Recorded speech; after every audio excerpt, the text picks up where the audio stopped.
Ladies and gentlemen, welcome to the Co-Optional Podcast.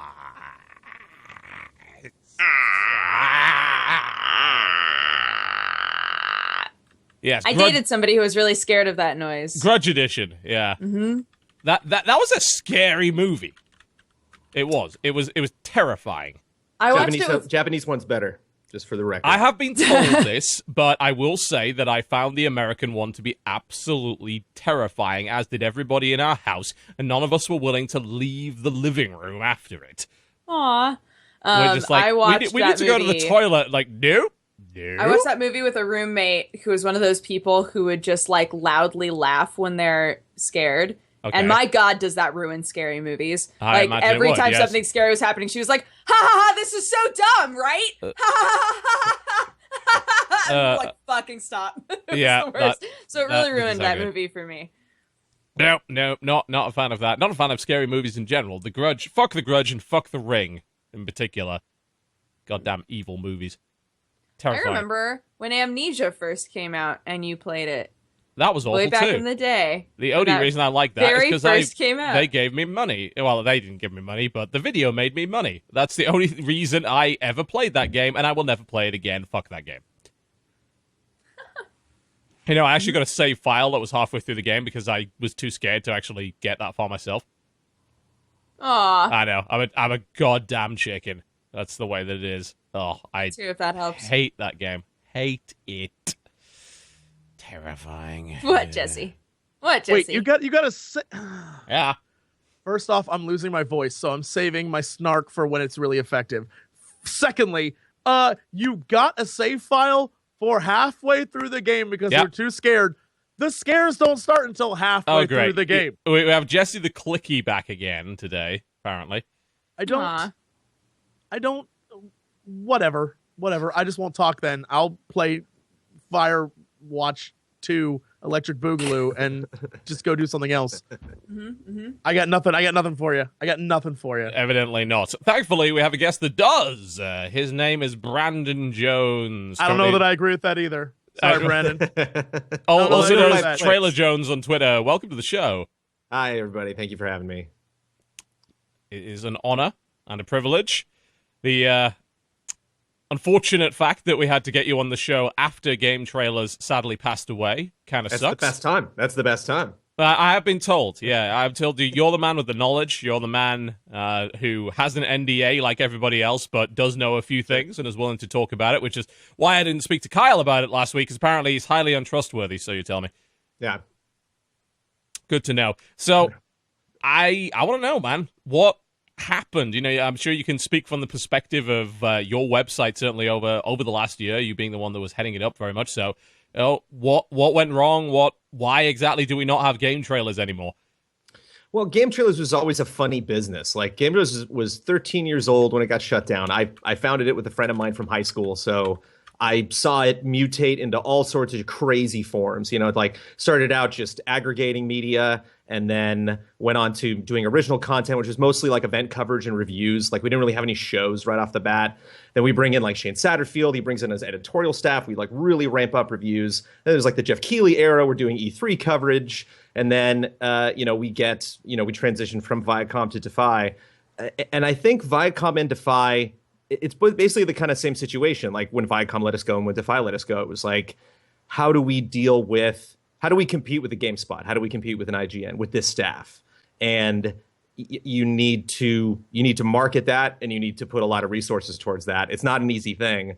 And both parties, both Viacom and Defy, were just like, not worth it. It's basically at the end of the day, they're just like, it's too many resources for something that is kind of tricky and controversial, which is editorial versus just straight up shows. Because you look at all of Defy's other catalogs, Smosh and Clever and, Screen Junkies and a lot of that other stuff. You know, when I first came into Defy a year and a half ago, I was like, we're not like you guys at all. Like, we're just a consistent editorial team week by week. We do our own shows. We shoot everything. We cut everything. We don't contract really anyone. Like, if we go to an event out of town, we might get like a camera guy or like rent some equipment, but it's always us. We're not bringing in new people.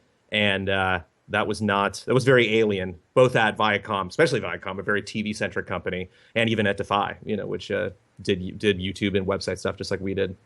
So, I mean, I noticed towards the end of the lifespan, it seemed like a lot of your editorial content was moving to YouTube. You know, what kind of when did that really happen? Because that to me smelled like kind of the death throes of the site. Because I was looking at the numbers, and it's like there is no way they can support a staff on this ad revenue. Because I know what that ad revenue is like on YouTube. It's not like great. Right.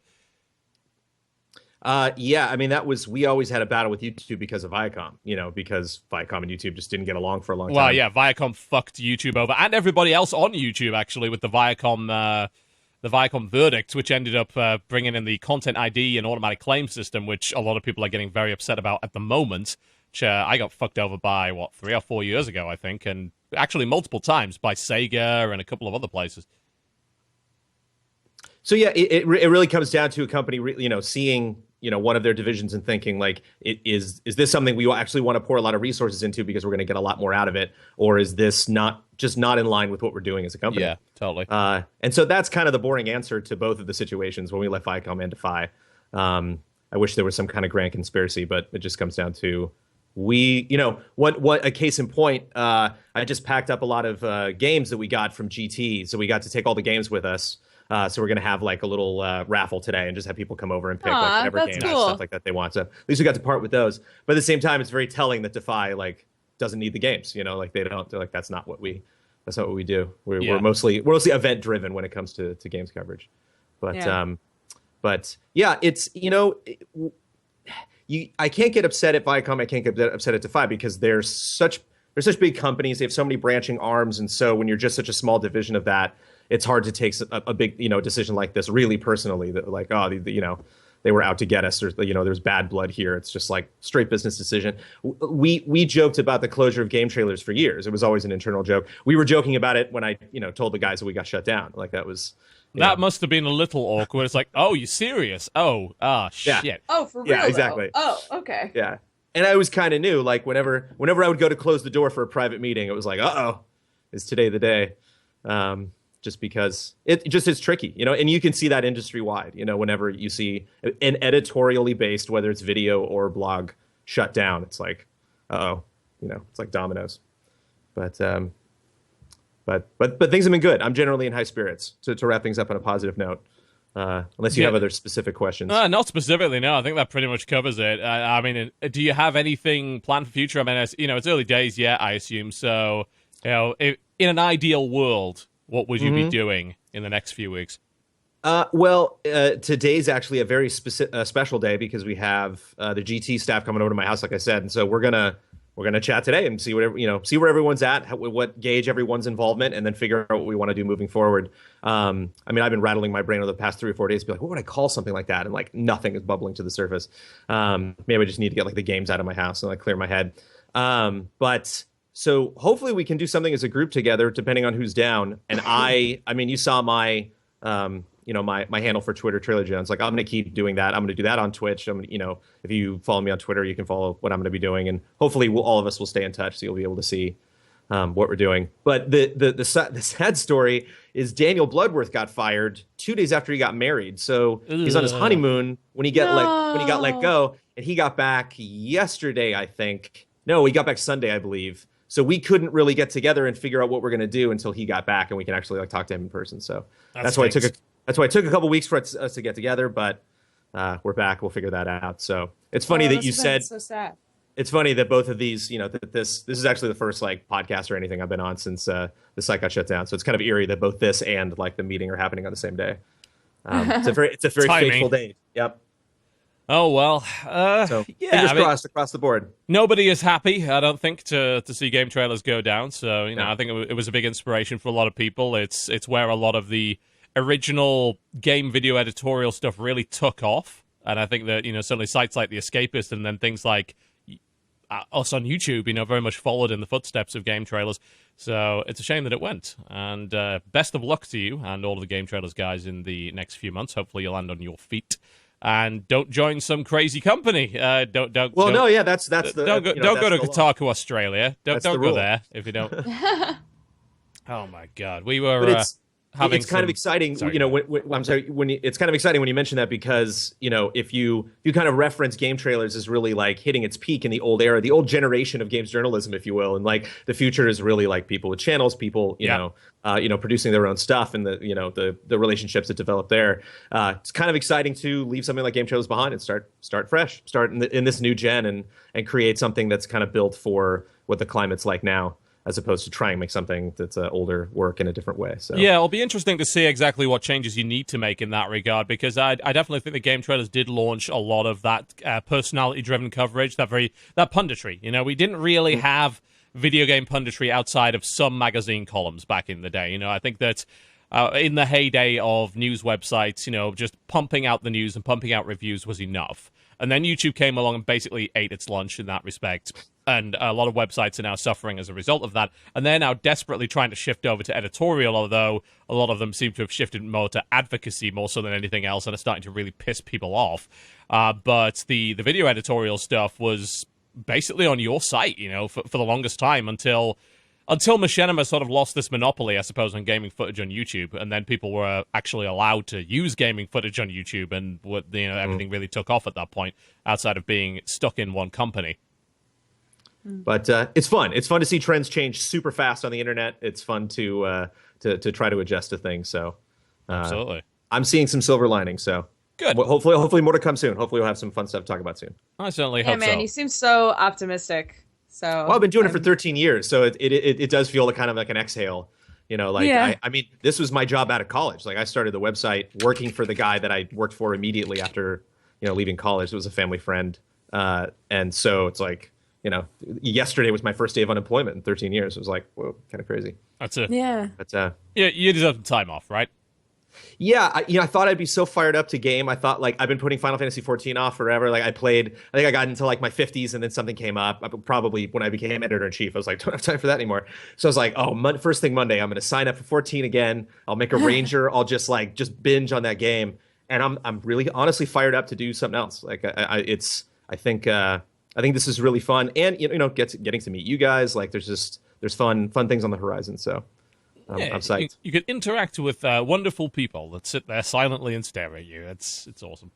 Well, you're wonderful so far. We'll see. I mean, we have a good start. We've definitely had worse starts to the show than this, so we can go with that. Welcome to the Corruptional Podcast. We do occasionally talk about video games. Coming up on the show, we'll be talking about the games that we have been playing this week.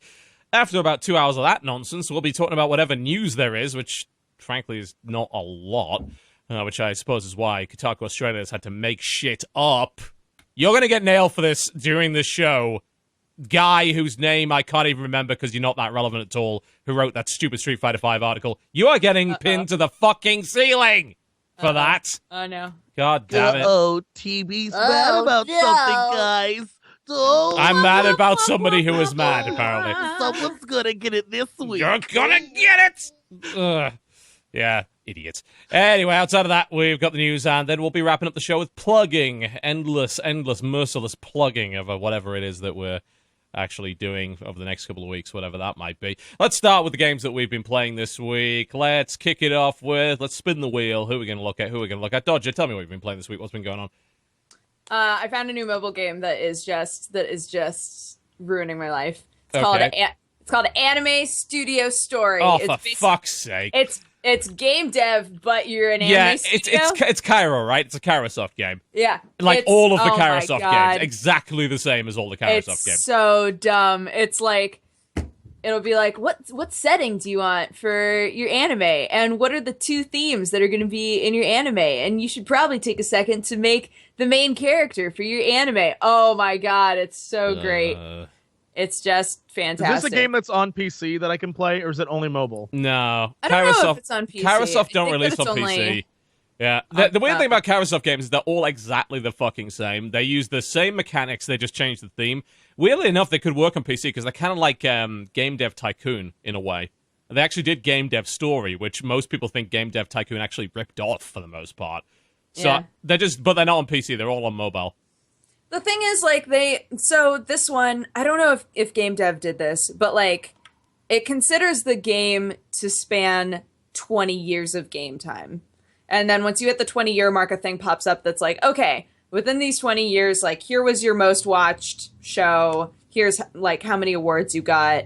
Maybe start over, and you'll get to keep all of the themes that you unlocked and all of that stuff, and see if you can beat your record. You can keep playing on this one, but, like, it tries to make you consider, like, the 20-year mark to be the end. And I know why, because once you hit about the 20-year mark, it's impossible to have a bad anime. Okay. It's, like, absolutely impossible. And I feel like game dev wasn't quite like that. What? Like, yeah, because, so, you hit this point where the studio that you're using loves you. The character that you've created has, like, so many fans. My best character is named Chill Neko, and his body is just a dude in a Hawaiian shirt laying on a chair, and then his head was a man in a cat hat. So his name was Chill Neko. And I put him in all of my action stuff. I gave him, like, extreme bravery or courage. It was courage. I gave him, like, all of his level up points went into courage.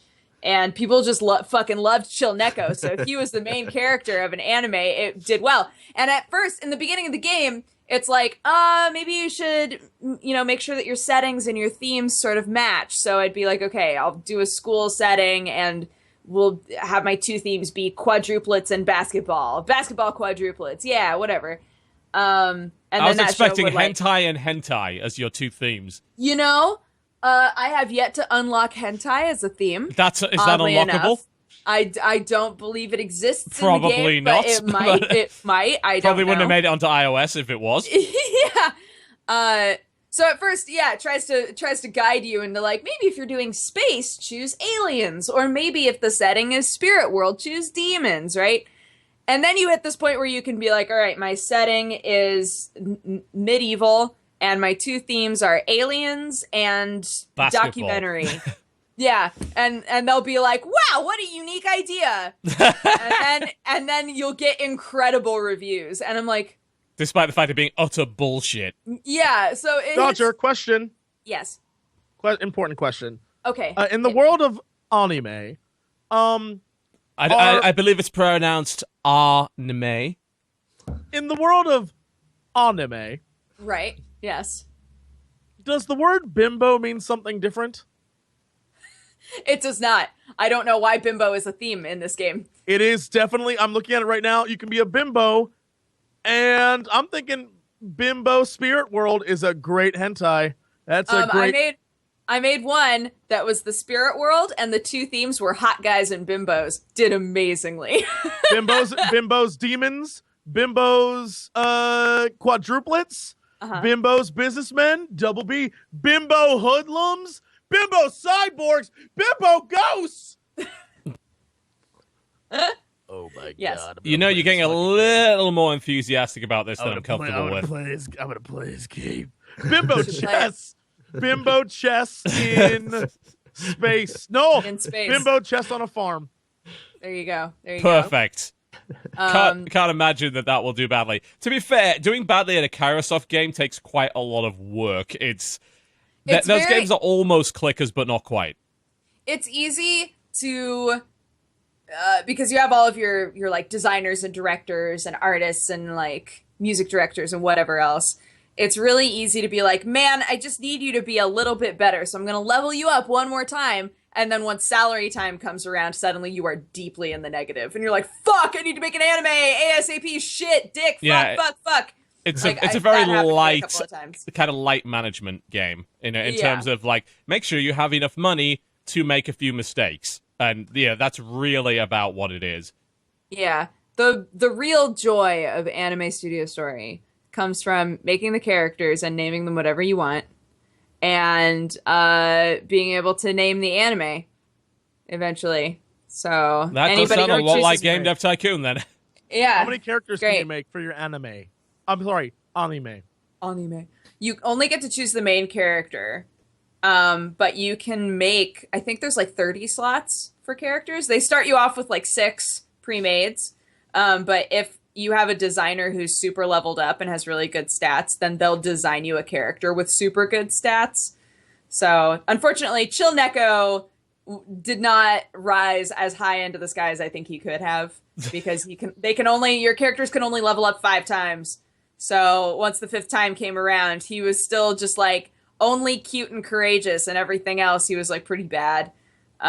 He was not dateable at all. Once that time came around where they were like, all right, so everybody's voted on their favorite anime characters. He never hit the dateability charts. I was very sad.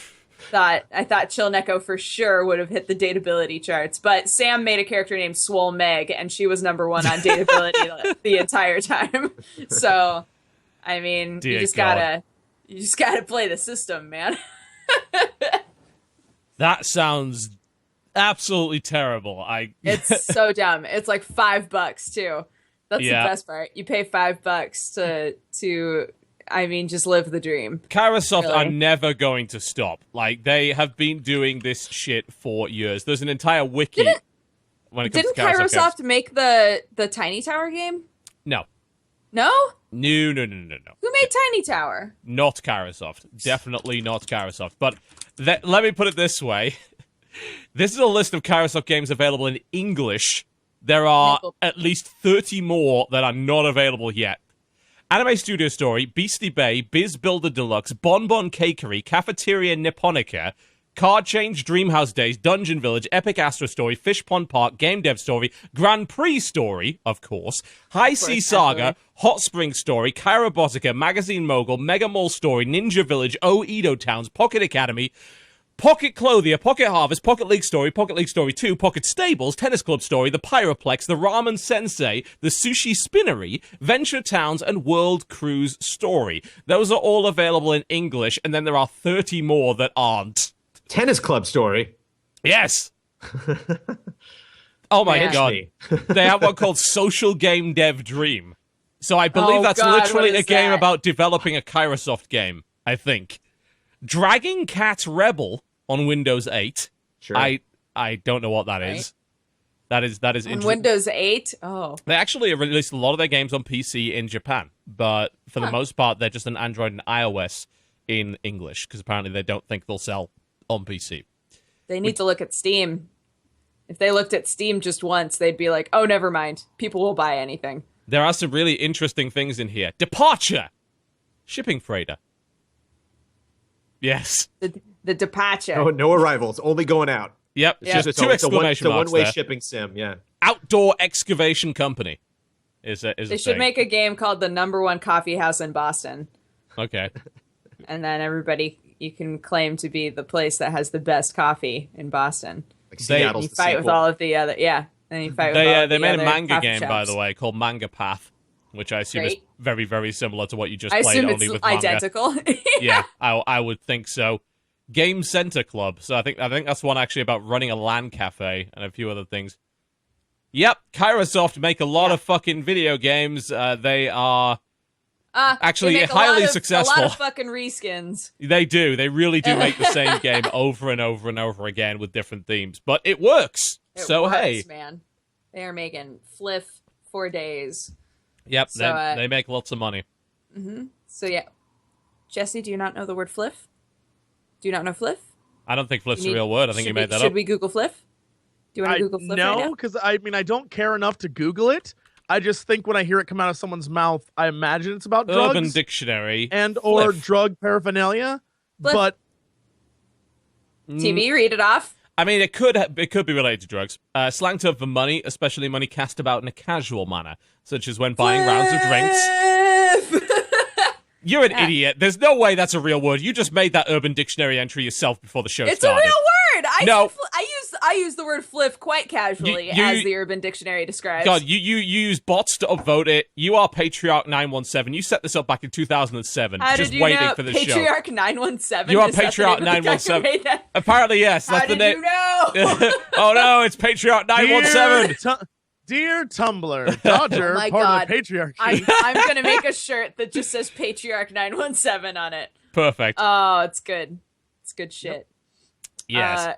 Yes, so I played that. You played that, yeah, great. I'm sure at least half of the people in chat are going to barf when I say I've been playing lots of Overwatch. We don't need to talk about it more. We should talk about it more just to piss off that one guy on the subreddit. Just to piss off some of those people? Well, guys, guess what? I've finally figured out how to use Lucio. My God, it took so long. Everybody kept being like, Lucio's a great healer. He's great support. And I was like, no, he's fucking horrible. And I can't. He's awesome. I hate using him. So I finally just committed. I started using Lucio, and he's great. I think he's specifically great when you're on attack on payload, because you have a lot of people all converging in one spot. So the AoE does a lot more for you. Definitely. I've also been trying to use Mercy more. I am very satisfied playing support characters for the most part. So I've been like, okay, well, maybe I'll try to figure out Mercy too. Mercy is very difficult for me because she's so squish. Like, fortunately, she can do a decent amount of damage with her little gun if she gets cornered. But like, trying to run around and find everybody and be like, oh God, you're dying. Oh shit, now I'm out in the open. Fuck, I'll run back this. Nope, never mind, I'm dead. I can't figure out how to use her very well. Are you much of an Overwatch player, Brandon? Have you had a chance to play it? I haven't played a lick of Overwatch. None. Wow. Zero Overwatch. And that's just a time management thing. It doesn't mean that's the game that... I've actually played a lot of Battleborn. Too much Battleborn. Oh, Battleborn is fun! Wait! Oh my God, no one's ever wanted to talk about Battleborn before. Brandon, how do you feel about Battleborn? That's mostly because me and Jesse haven't played it yet, but by all means, I'd love to hear about it. I didn't say I wanted to talk about Battleborn. No, there's actually parts of Battleborn. No. I think a lot of times I gauge success of like a hero shooter or a hero MOBA by if I can at least find one character that I love, that I know like I love this guy. There's a Falcon guy that can fly around, can hover, and shoots rockets. And I was like, I love you. I'm set on Battleborn, especially for Conquest. For like ABC modes where he can literally fly from like one point to another, and if you're one of only like 2% of characters that can fly in any game, like that's pretty OP. Wait, they don't. There's no like limit on how much they can fly. Like there's he drops, like he'll eventually hit the ground, like he's dropping, but the arc is pretty forgiving. I don't know if they'll change that, but I dug him. Multiplayer in Battleborn's great. Single player to me is kind of one note. Like it was never really hard. It was just kind of like bosses have a ton of hit points, so you just gotta like not be stupid. Sounds like a Gearbox game. And I actually didn't play a lot of Borderlands, so I'm used to their humor and their gameplay, but I'm not like versed in it. I mean the GT offices were just rabid about Overwatch, so I'd hear enough about it every day.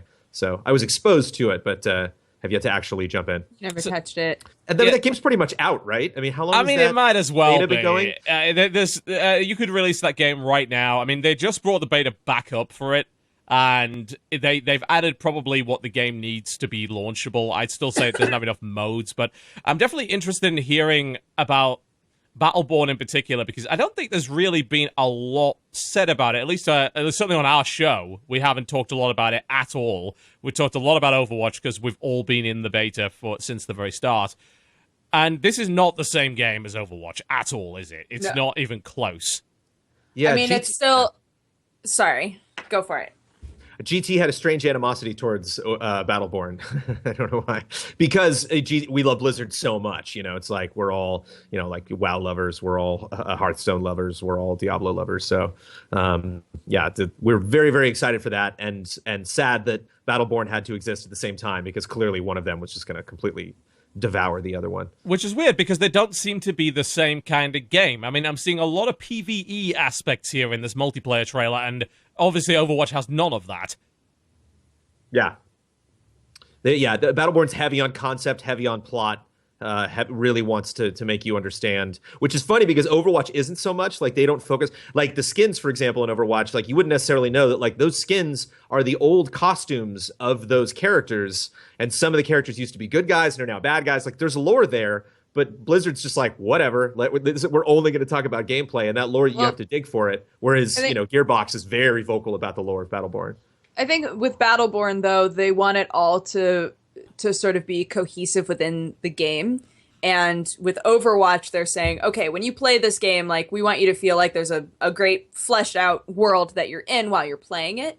But we want that to inspire you to check out, like, the animated shorts we're going to make, and to check out the comics that are going to be coming out and things like that. Like, they don't necessarily want to bog down Overwatch with, like, campaign story. And it seems like Battleborn definitely is trying to make it so that every zone that you go into has like some kind of a linear story that they're taking you on while you're doing these things, you know? So. But they're both good. Paragon looks great. All these games look like super fun. I noticed some footage for Paragon. I think a Force actually put some out. What got me about that is it looked really quite slow, like disappointingly slow at the moment. It's like deliberate. Yeah, it's like deliberate. It's like Gears. You know, it's meant to be heavy. It's meant to be like it looks incredible. Oh, yeah. So I think, I think that's a deliberate thing. I think they want to. I think they want to create big moments and not necessarily like quick moments. Yeah, I don't. That's epic. I don't necessarily know if I want that. I mean, it reminds me a huge amount of Smite. I mean, Smite with a little bit more third-person shooter and a little bit less of what Smite is, which is basically League of Legends from a third-person camera view. You know, Smite is not a shooter. You know, for those who have played Smite, you will know it might look like a third-person shooter. It most assuredly is not one. You know, things, as long as your cursor is mostly over the enemy, you're going to hit them. You know, and that's based on hit chance, not on your aim. But I'm looking at the Paragon footage, and it seems like even though this is a bit more of a third-person shooter, it still seems like they kind of got that going for them anyway. You know, that the aim doesn't seem all that precise on the characters. It seems like once you hover your cursor over, you're going to hit them one way or the other. Mm-hmm. So this does seem just like futuristic Smite at this point. Yeah. But it looks a lot better than Smite. A lot better. I mean, it does. I mean, graphically, obviously, like it's a real 4.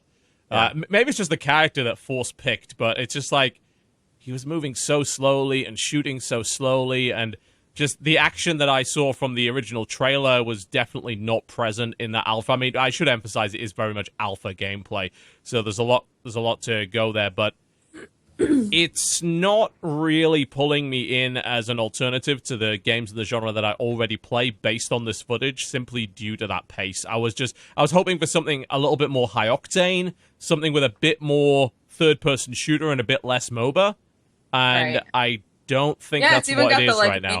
Like Minions versus Minions aspect to it, too. Yeah, I mean, it was always going to have that. The question was, you know, how much is the combat going to feel like a good third-person shooter and a bit less like Smite? And right now, it looks like Smite. Completely. Yeah. In every respect, from what I can tell.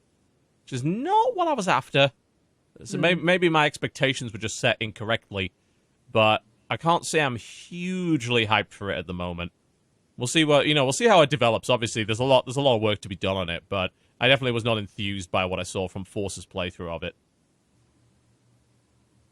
Yeah, I haven't. I mean, I downloaded this game and then didn't play it. Is the public alpha currently running for Paragon? I mean, I know he went to the studio to play it. Oh no, I got a code for it, I think. Oh, okay. But I hadn't played it yet.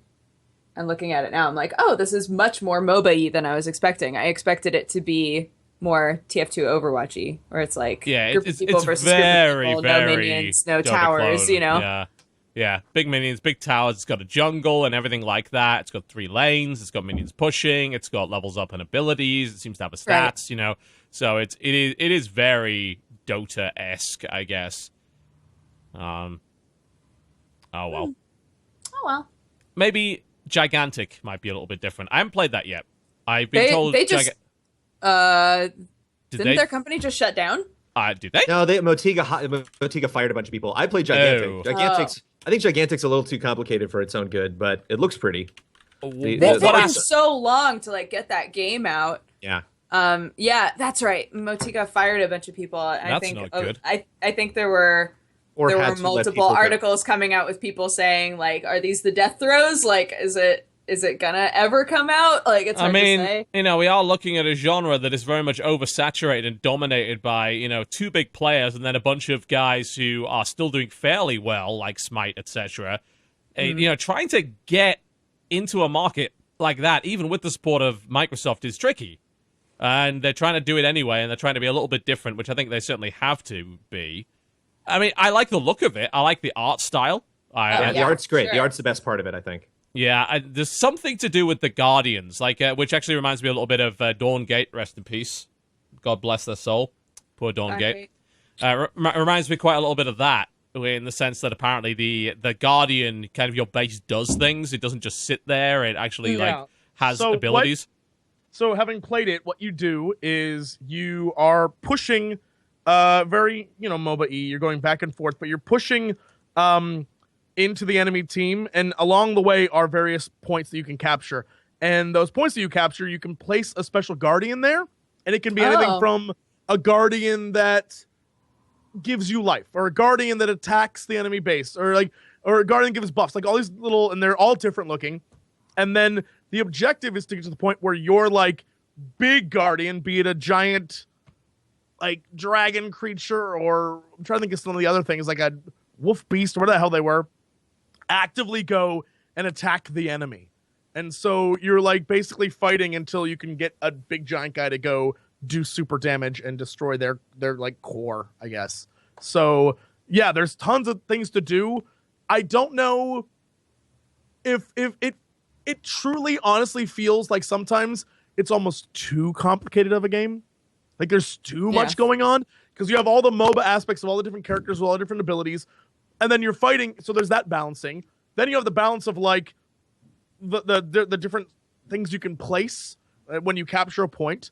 Then you have the balance of the different like the dragon does like a fire thing. Like it just seems like it's crazy complicated. And I've only played it twice, and I imagine they have done a lot to address that, but it still felt like, wow, all right, you guys have a lot of stuff you have to consider when you make this game. Good luck.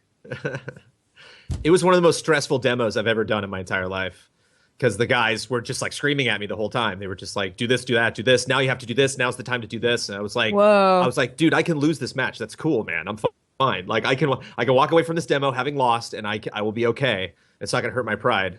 But it was just I felt like opportunities would show up on the field, and I just wasn't anywhere near a point where I could take advantage of them. And they would just scream at us, be like, run over to that side. And I'm like, okay, but I only have 30 seconds to do it. I get like there's a lot of walls in between the different systems. Chat's very right in that experience-wise, it feels very much like old Alterac Valley in WoW. It's not like... Ooh, good comparison. Yeah, it's not exactly like it, clearly, but the experience you feel while playing it is like, there's so many cool little things that can happen and that you can do, and there's more going on than just like, I'm Morgoth the Gorgarian, and I'm fighting Chillcool, the guy with guns, and whoever wins gets to push the lane. There's more going on than just that. Also, those names are totally trademarked right now. Trademark Jesse Cox, 2016. God damn it, Fine Brothers, stop it. Jesse reacts to horrible names. Indeed. TotalBiscuit reacts to Jesse's stupidity. It actually is attractive to me. Like, as a player of Dota and League of Legends and all that kind of thing, having more PvE aspects in there where there's like, this is a thing you can trigger. It's the thing I liked about Dawngate. You know, the mines is what I liked about Dawngate in particular, where you had these little minions that were mining away, and you could go and harass the miners, and you could go take over the mine, and you get passive income throughout the game. That was a really cool aspect, and also when you enter the base, you were fighting a boss, basically, in Dawngate. And Dawngate got shut down because EA are a bunch of twats in that regard. And, I mean, I certainly fear the same for Gigantic, no doubt about that. But those aspects, to me, would make me play it. Because if you don't have aspects like that, then why the fuck would I switch out of Dota? Because Dota's already really, really good at what it does. Give me something different. Give me something different. I want something new. So, I mean, I'll play it, definitely. I'll give it a try. TB. Yes. What is the most stressful demo you've ever been in? Ooh, what, a show or a studio? Either. What's like the demo where you felt like you just were not grasping it and you felt stressed out? Probably Code Hero, which is now a dead game. Not my fault, by the way. It was a kickstarted game which was supposed to teach you how to program Java. And it would do that by letting you literally hack the game as you went and all that kind of thing. And I just did not get it. Like, I'm not a programmer, so I was struggling to understand even the basic concepts. And the developer was not English, I believe. So his accent was putting me off, and he was trying to explain what was going on, and I was having none of it. I just couldn't deal with it. The video ended up never coming out because actually the game crashed so many times the footage was unusable. But it's probably for the best because that game also never came out. So I'm kind of glad I didn't put a video out on it because that game it was kickstarted and then kind of disappeared. So, oops. Oopsies. definitely that, though. Brandon, do you think that Gigantic was your most stressful, or was the one even worse than that? Off the top of my head, I can't think of another one that was more stressful than that. Okay. But, yeah, I don't mean to say that to speak ill of Gigantic, because it is a pretty game. But that one, I think it was at a PAX. Right. It was in a giant room, and everyone playing it was in the room. You were all lined up on PCs, and so it's just like two sides of devs just screaming at each other. That's probably how the guys felt when they were playing against us in Smite. When I like to tell this story because it's the only time I've ever been good at video games. When I was at, I think it was Gamescom 2012 or 2013, maybe even earlier than that, actually. They were demoing for the first time Smite, and it's like, this is our new game, Smite. And so who's played Dota or League of Legends before? Myself and my cameraman raise our hands. So who hasn't? Everybody else. So like, okay, well, we think like to balance this, we're going to set up like, you two can go on this side and you 5 can go on this side. And then we just spend 45 minutes beating the shit out of these journalists. Like, they are just absolutely hopeless at it. And we're just annihilating them over and over and over again, to the point where the devs had to jump on and actually help them out, because they were getting such a bad impression of the game because we were just tearing them to pieces. So I think that was maybe their most stressful demo, possibly. Jesse, what was your most stressful demo that you've done? I don't want to say the wrong name, but I think it was Sniper Elite 4. 4? It was at it was a sniper. It was a sniper game, and I know that's not the right name, and I feel bad. It's a sniper game that was coming out on PS4, and I played it at E3 last year. Was it in third person? Yes, but was there lots of sand? No, okay. No, it not was Sniper we Elite, were in a jungle, and it used like the Witcher. Just go back and watch an old podcast where I talk about this game, where I could use the Witcher sense, where you could you were tracking shit. But the way you shot in that game is it literally was like not how we as gamers use sniper rifles. It was real sniper rifling, where it was like wind, and you had to change dials and shit. And the devs are like behind me, like, all right, so it's Sniper Ghost Warrior by any chance? It might be. That might be the name of the game. Ghost Warrior 2? Because that's probably the one. That sounds more like it, yeah. Holy shit. It is like the most... I could not do it. It was just like, all right, Linus, shut up. And then what you're going to do... All right, so you want to turn 6 Were they whispering sensually in your ear when you were doing this? Yes, because I was horrible. Meanwhile, Krendor's just like, pop, pop, pop, and I'm like, what am I doing wrong? I can't shoot them. And so when you miss immediately because you've just fired a shot from the jungle, high caliber rifle, everyone knows what the fuck was that. So there am I running through the woods as like gorillas are chasing me and shooting at me. Gorillas? And I'm just actual gorillas? Yes, gorillas. They've risen up. Yeah, they've risen up from their masters, and now they operate out of jungles. And I mean, where else would they operate out of, really? It was, oh my god, it is a legit, hard game to master, especially if you're awful at sniping in general. And I'm just like, oh no, oh no.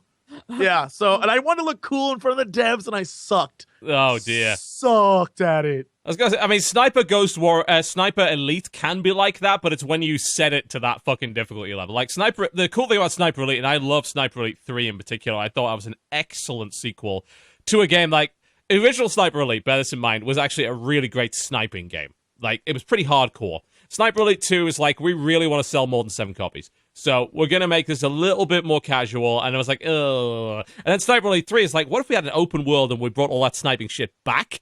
And then you could just kind of sneak around this big desert and, take out Nazi forts and shit. I'm like, ooh, that sounds fun. And it ended up actually being really good. But you could disable almost all of the sniper aspects and kind of just play it in a really casual way. Or you could put them all on, and it's like, I want wind. I want heartbeats. I want all this shit. I want...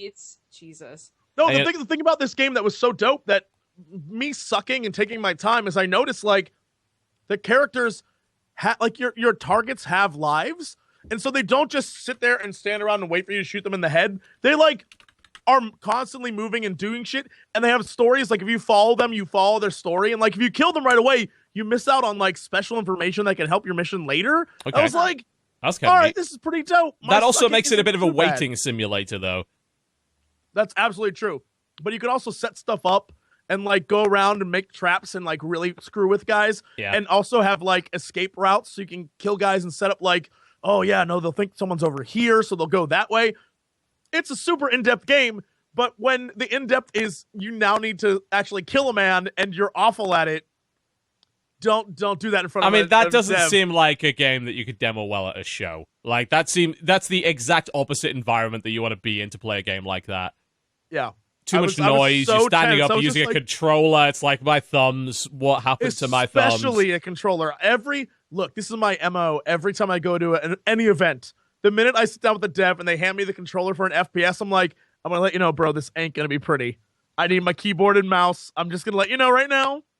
I'll try my hardest. Oh, God, that reminds me of when they gave me an Xbox 360 to play Wolfenstein The New Order, and I basically slammed the game because it was so shitty on Xbox. And it ended up being my favorite game of 2014.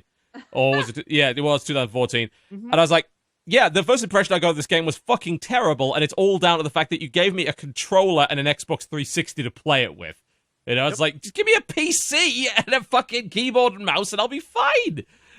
Dodger, I need to hear, what was your most stressful experience at a show playing a game? I think it was a very recent one. I had been hearing from all of my friends that Dreadnought is a fantastic game. Yes. So I was Which it is. It's pretty fun. I played it. It's fun.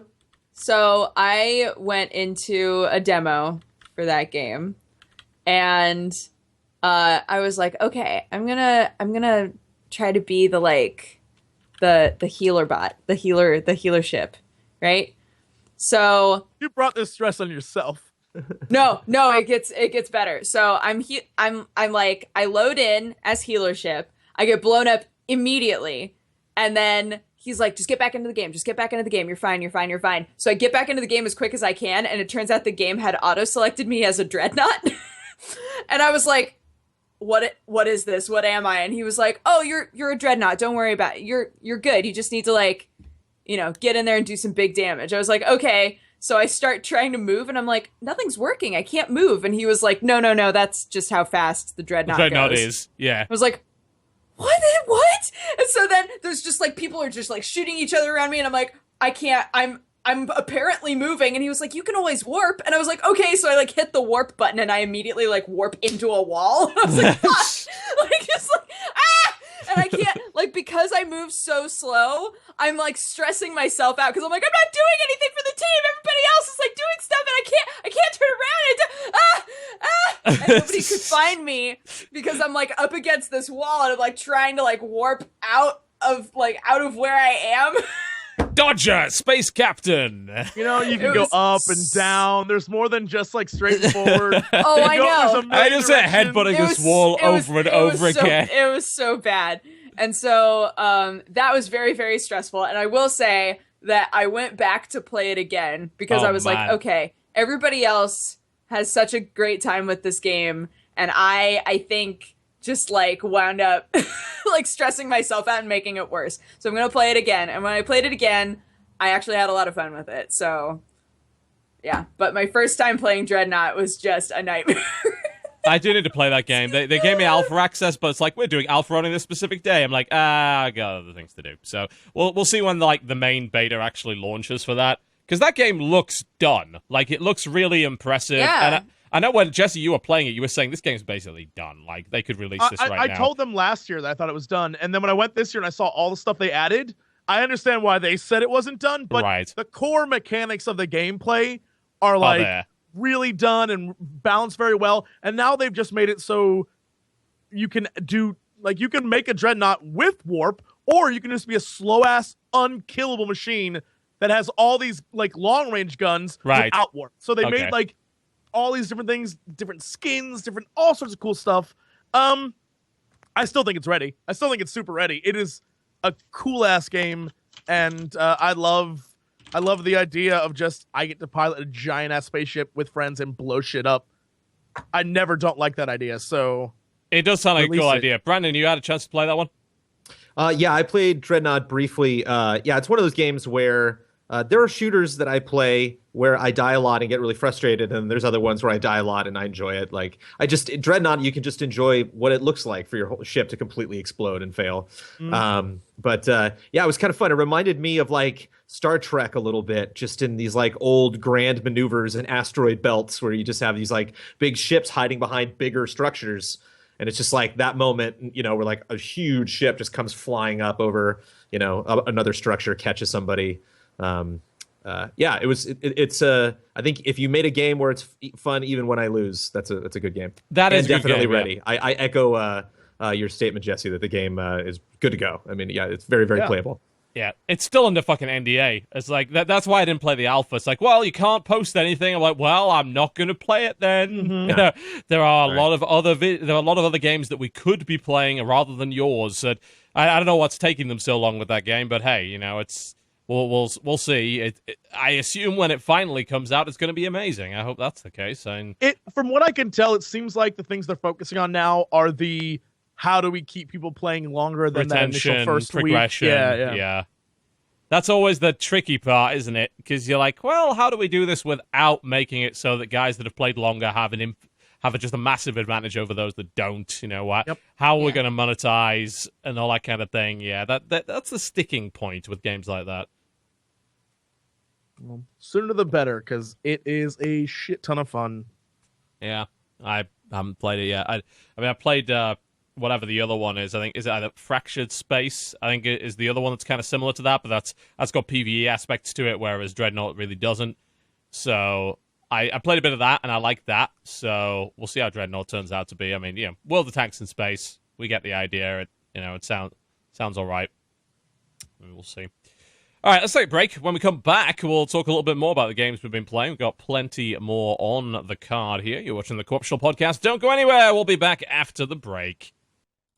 Ladies and gentlemen, welcome back to the Co-Optional Podcast. Sorry that took a little bit of time, trying to fix audio. Failing to fix audio, but hey, we'll just deal with it for the time being.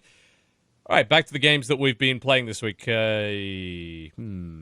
We've been playing a lot of games. We've been trying to play some games, and some games haven't been working. Those games are called Street Fighter V. Is it still not working for you? Oh, well, I mean, it goes up and down. Like, it was down last night indefinitely, and then they fixed it after about 2 hours. Oh, great. I feel like maybe using the word indefinitely was probably a little bit too damning at the time, but that's what they said on social media, so not much that we can really talk about that. Basically, the server went down, and they're like, yeah, we don't know when it's coming back up. Like, oh, great, that's awesome. But it came back. That game is really fun, and that's why it makes it even more fucking annoying that they released it in such an incomplete state, because the core gameplay of Street Fighter V is really good in my eyes. Like, it's so much more fun than the Street Fighter 4 was. It's much less defensive. There's a lot more you can do. Each character feels really different, which I absolutely dig. Getting 7 of the same character at the end with Ultra Street Fighter 4, it's like Ryu, evil Ryu, Ken, Dan, these all do the same thing. All right, the same person, yay! Yeah, and the various versions of Akuma and all that kind of thing. It's like, yeah, I get they're different, but they weren't different enough. They didn't diversify the roster that much. But with this one, like, all of the 16 characters, of which is like one less than Street Fighter 4 launched with, I think, which is not too terrible. 16 characters is not a bad launch lineup. They all feel really different now, which I am absolutely happy with. It's a lot of fun to play. The combat system feels really solid. Every punch feels really meaty. It still feels a bit unfinished. Like, the backdrops aren't as good as they should be. And it seems like they really shilled this whole we have interactive stages, and then only had one interactive stage. Like really? Yeah, you remember the footage where they ended up having someone with a bowl of noodles on their head because they punched them into the noodle shop and into the noodles, and then for the rest of the round they had noodles on their head. That's the only time that ever happens, as far as I can tell. None of the other stages seem to have any of that interactivity at all. It's like they never finished it, from what I can tell. So that sucks, because like, here's an advertised feature that we just didn't put in the game. But I mean, to be fair, there are so many things they left out that it might get added when all of the other shit that's missing gets added. Real story mode, not there. Real training mode, not there. Actual arcade mode, not there. Those are things that fighting games usually have, right? And they don't have them anymore for some reason. And I mean, we know what the reason is. You know, they were at least open about it on social media. It's like, look, we needed this game in people's hands so we can start the Pro Tour. All right, okay, well, you released the game early for esports. I understand that, but you still charge $60. Also, that's my sticking point. You released it for esports without the correct controller and fight stick capabilities inside of exactly. the game. The fact that I had to get a program so that I could use my hitbox, which is, a good controller, or indeed if I was using the weird thing is that if I was using a PlayStation 4 controller for the game that's out on PlayStation 4 and PC, it wouldn't work. But if you use an Xbox controller, the one format it's not out for, it would work. Because it supports X input and not direct input. So I have to use something like XPadder, a third-party program to make that work. And that's fine, I can do that, but it's just like Street Fighter 4 launched with direct input support out the box. I was able to use a Sega Saturn controller immediately without any problems, and you're saying my hitbox or my PS4 fight stick will not work because you just didn't bother to support it. Yes. My 8-arc doesn't work with Yeah, it. I imagine it wouldn't. You'll probably need to set up a third-party program to make it work. Yeah. And it will work at that point. It's just like, it was just... Look, this is a brand new release, and it's your flagship franchise, and you're telling me that Sony's throwing a lot of money at it, and you release in this state? Really? But don't worry, because as it turns out, according to Kotaku Australia, the real reason we're upset is not because of any of that. No. No. Right? No. The real reason we're upset is because we're all a bunch of homophobic, sexist, racist fucking assholes. So says Kotaku. Kotaku managed to release an article a couple of days ago that basically boiled down to calling, it's time to grow up, be an adult, and play some Street Fighter. Okay. Which is already like, you're going to open your mouth and diarrhea is going to spew out of it, isn't it? That's what's about to happen. It's time to grow up, be an adult, play some Street Fighter, so says Kotaku Australia, in which they go into a gigantic diatribe about the only reason that people are disliking Street Fighter V is that they are sexist. Basically, because they removed the Armika butt slap. That is apparently why we all hate Street Fighter V now. Admittedly, I'm not a fan of that. I mean, I think removing it was silly, for the most part, had already forgot about that. But yeah, I have not. I have not. Press F for butt slap. I have not forgotten. Never forget. Never forgive. Let's just ignore the fact that, regardless of the fact they removed the butt slap, Armika is still in what is basically lingerie, has gigantic breasts, impressively gigantic breasts, and a fine ass. Impressive, yes. And they didn't change any of that stuff. But because they removed the butt slap, obviously, that has upset all of the teenagers, and they're really, really mad. Ignore the fact that Laura could not possibly stay in that top if she tried. I mean, there's no double-sided tape in the world that would keep her in that. Trust me, I've tried. Stays in there somehow. I don't know. Yep, I don't know. I've been looking. Jesse has significant cleavage. I've been looking. He's tried. I've been looking. He can't keep him in. They just flop about everywhere. If he tries to get in on some jiu-jitsu action, they're all over the place. They're in his face. They're in everyone else's face. It's just how it is. Ignore all of that. Ignore the pre-order costume for Chun-Li being, again, basically lingerie, etc., etc. It's a sexy game with sexy people in it, right? Everybody is sexy in that game. Vega is sexy as fuck. Rashid is sexy as fuck. Ryu is sexy as fuck, etc., etc. No. Ken's kind of going through this midlife crisis thing. No. I'm not into it. Some people might be. He's got that sweet daddy beard, though. Has he got the daddy beard? Okay, right. He's got the daddy beard now. We have now confirmed Ken is sexy as fuck. Not only that, the reason we hate Street Fighter V is not because of all of these problems. It's because Fang is a little bit effeminate, you see, and we are all homophobes. And all the fact that sexual orientation is never brought up at any point during the story. We're all homophobes. I mean, obviously, the reason we don't like Fang is because we're all homophobes. It's not because, key characters, well-loved characters like Sagat were cut because of Fang. No. We don't like Fang because we're all homophobes. So says Kotaku Australia. You see, it's time to grow up, be an adult, and play some Street Fighter V, you see. Yeah. The gays are known to throw poison daggers. I'm just saying, it's totally true. That happened, totally true. Yeah, that the last time I accidentally walked into the Rainbow and Parrot, I guess that's the name of the nearest gay pub or whatever. And you know what? Knives, poison daggers. shuriken, poison kunai? daggers. There were fucking kunai everywhere. Poison gas everywhere. Oh yeah, it's a known fact. It's a known You walk in fact. there and get a free sample of sarin immediately upon walking into the Rainbow and Parrot. Yeah, they're known for that thing. But thanks, Kotaku Australia. The Rainbow and Parrot, yeah. Thank you, Kotaku Australia, for lecturing us on our adulthood. Thanks for your bullshit clickbait article. And thanks for being so fucking desperate for clicks that you would write this absolute verbal diarrhea on your website. You wonder why you're becoming irrelevant. This is why. Because you're twats. It reads like first. It reads like a desperate defense of a game that he really fucking likes. Yeah, you really do. You think they have a point? What's the point? No, not really. No. But I figured I'd say it because I knew you pissed off. Exactly. Well, you knew it would rile me up. You know what fucking bothers me the most about this is the guy admits, and I'm not gonna give him the credit by giving him his name. The guy admits that he went to the deepest, darkest corners of the internet to find this shit. So basically, he went to fucking 4chan, a place where everybody lies always to piss other people off, and he took them seriously and then wrote an article about it.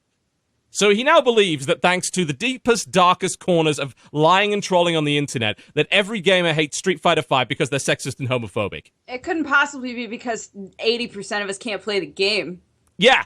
Couldn't that be silly. Couldn't be because every time I play reason. rank play, it doesn't save my fucking data every time I win, but it conveniently saves it every time I lose. It couldn't be because it doesn't have a meaningful training mode, so it took me a while to understand what V-Trigger even fucking was. It couldn't be because the story mode can literally be beaten in 47 seconds!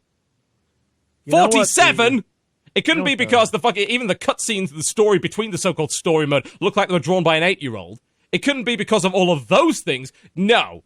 It's because they removed Armika's butt slap and were super fucking upset about it. Despite the fact that if we wanted it back... Despite the fact that I am, though. If we wanted it back, we could literally mod it back into the game in 2 seconds. There is a mod that puts it right back into the game that was released about 10 seconds after the game came out. Yes. So, yeah, we're super mad about that. Thanks, Kotaku Australia, you moralizing fuckbags.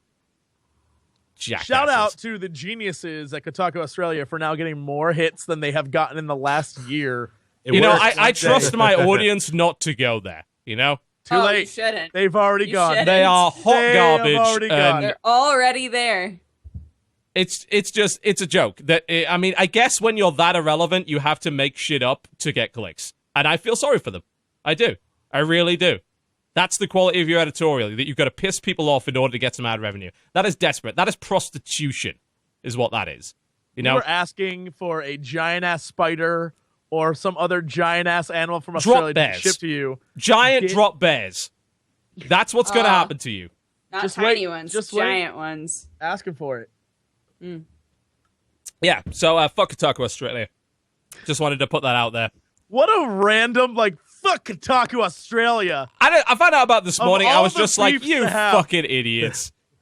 Yeah, fuck Kotaku Australia. Couldn't wait. It had to come out. To be fair, now. this is the same website that blatantly misquoted me a while ago, and I still haven't forgotten that. So, you know. Wow, yeah. Fuck all y'all. Holding a grudge. You know, but could not tell. I imagine the staff of Kotaku Australia just putting on their Armika outfits and go to some street corners, turning some tricks. Make sure, that ad revenue just is not keeping them going anymore. Is that legal there? No. The drop bears don't allow it. They have to do illegal things in order to make the greens? Oh, damn. Poor Kotaku Australia. No, fuck them. It's like, I like to think I get along with most people in this industry. I don't like people that lie. I don't like people that make it out like gamers are all 12-year-old fucking misogynist, hypocritical, homophobic, racist assholes, because I know for a fact that's not fucking true. And I'm sick of that narrative being pushed for money. It's bullshit. Why the fuck are you even in this industry if you believe that? Maybe you just need to grow up. Obviously, I need to grow up, become an adult, and play some Street Fighter V. You need to just grow up, put on your big boy pants, play some Street Fighter V with an Xbox controller. With an Xbox controller, yep. When login error 22071 decides to stop getting in the way of me playing that game, I will happily go and adult up. But for the time being, I'm a 13-year-old and I hate you because of butt slap Armika. No. You Love jackasses. Patriarchy 917. Indeed. Yeah. Just, that is just an example of the bullshit that goes around in games media these days, which is why I'm more sad the Gametrailers is fucking gone, because they never pulled that shit. Hey. Yeah, there you go. Yeah. He says uncomfortably as I drag him into the grudge. It's it's been 13 years. It's been a long time, Yeah. Sure. At some point, you've probably called everybody misogynist, racist, homophobic. No? You didn't? No. Not so much. How did you avoid doing that? How? I mean, you thought you would at least accidentally have done that at some point. I do it like 3 times during the day just cause. Yeah, I think we spent more time talking about actual games than actual people. Oh, I think that might be the line. That's why you failed. That's I understand now. You talked about video games, right? Yeah. I think so. That sucks. Oh well, never mind. Yeah, so Street Fighter V is pretty good. That's why we're not around. That's why you're not around anymore. Yeah, that's sad actually. But yeah, that's Street Fighter V in a nutshell. Great game.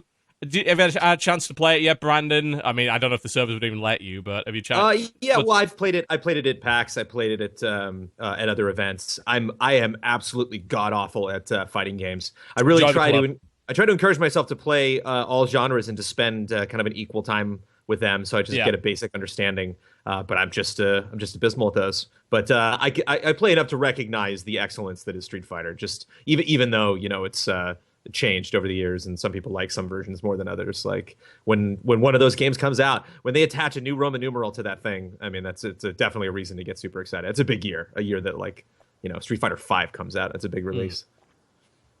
But yeah, not a game I've been playing. It's interesting to be on the peripheral and not even sit over Ben Moore's shoulders and watch him play. It's like I have no contact with that game lately. So. Yeah. I mean, there's no point right now anyway. You might as well just wait. March, apparently they're releasing a bunch of new features. They'll probably get the server problems ironed out by then.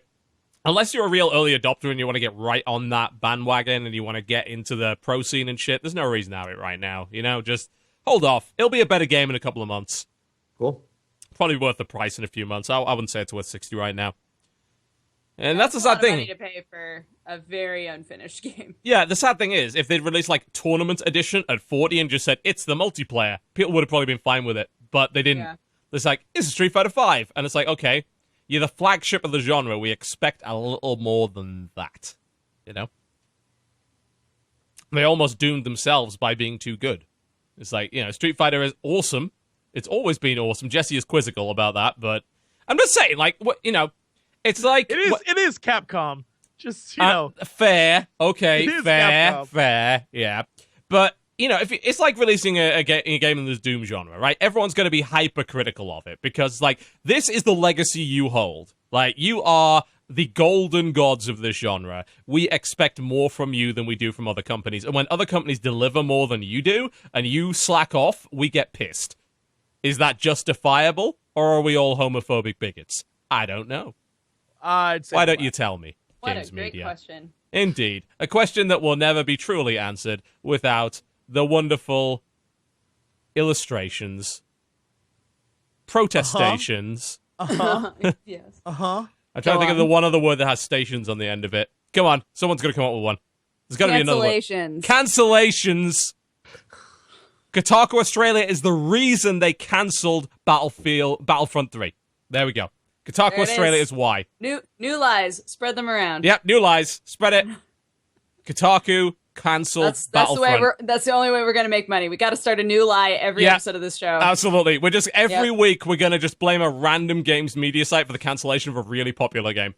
So I thought you were just really hung up on Battlefront 3. I thought that was your grassy knoll. It's just I mean, yeah, they clearly canceled Battlefront 3. It's their fault. I was never really into Battlefront as much as other people were. I'm going to be honest, but the new Battlefront was just so goddamn dry in terms of the content that it provided that I can understand why people are a bit salty that the real Battlefront 3 was cancelled, that was being developed by another company, because I have a feeling if that game had actually come out, it would have been better than this one.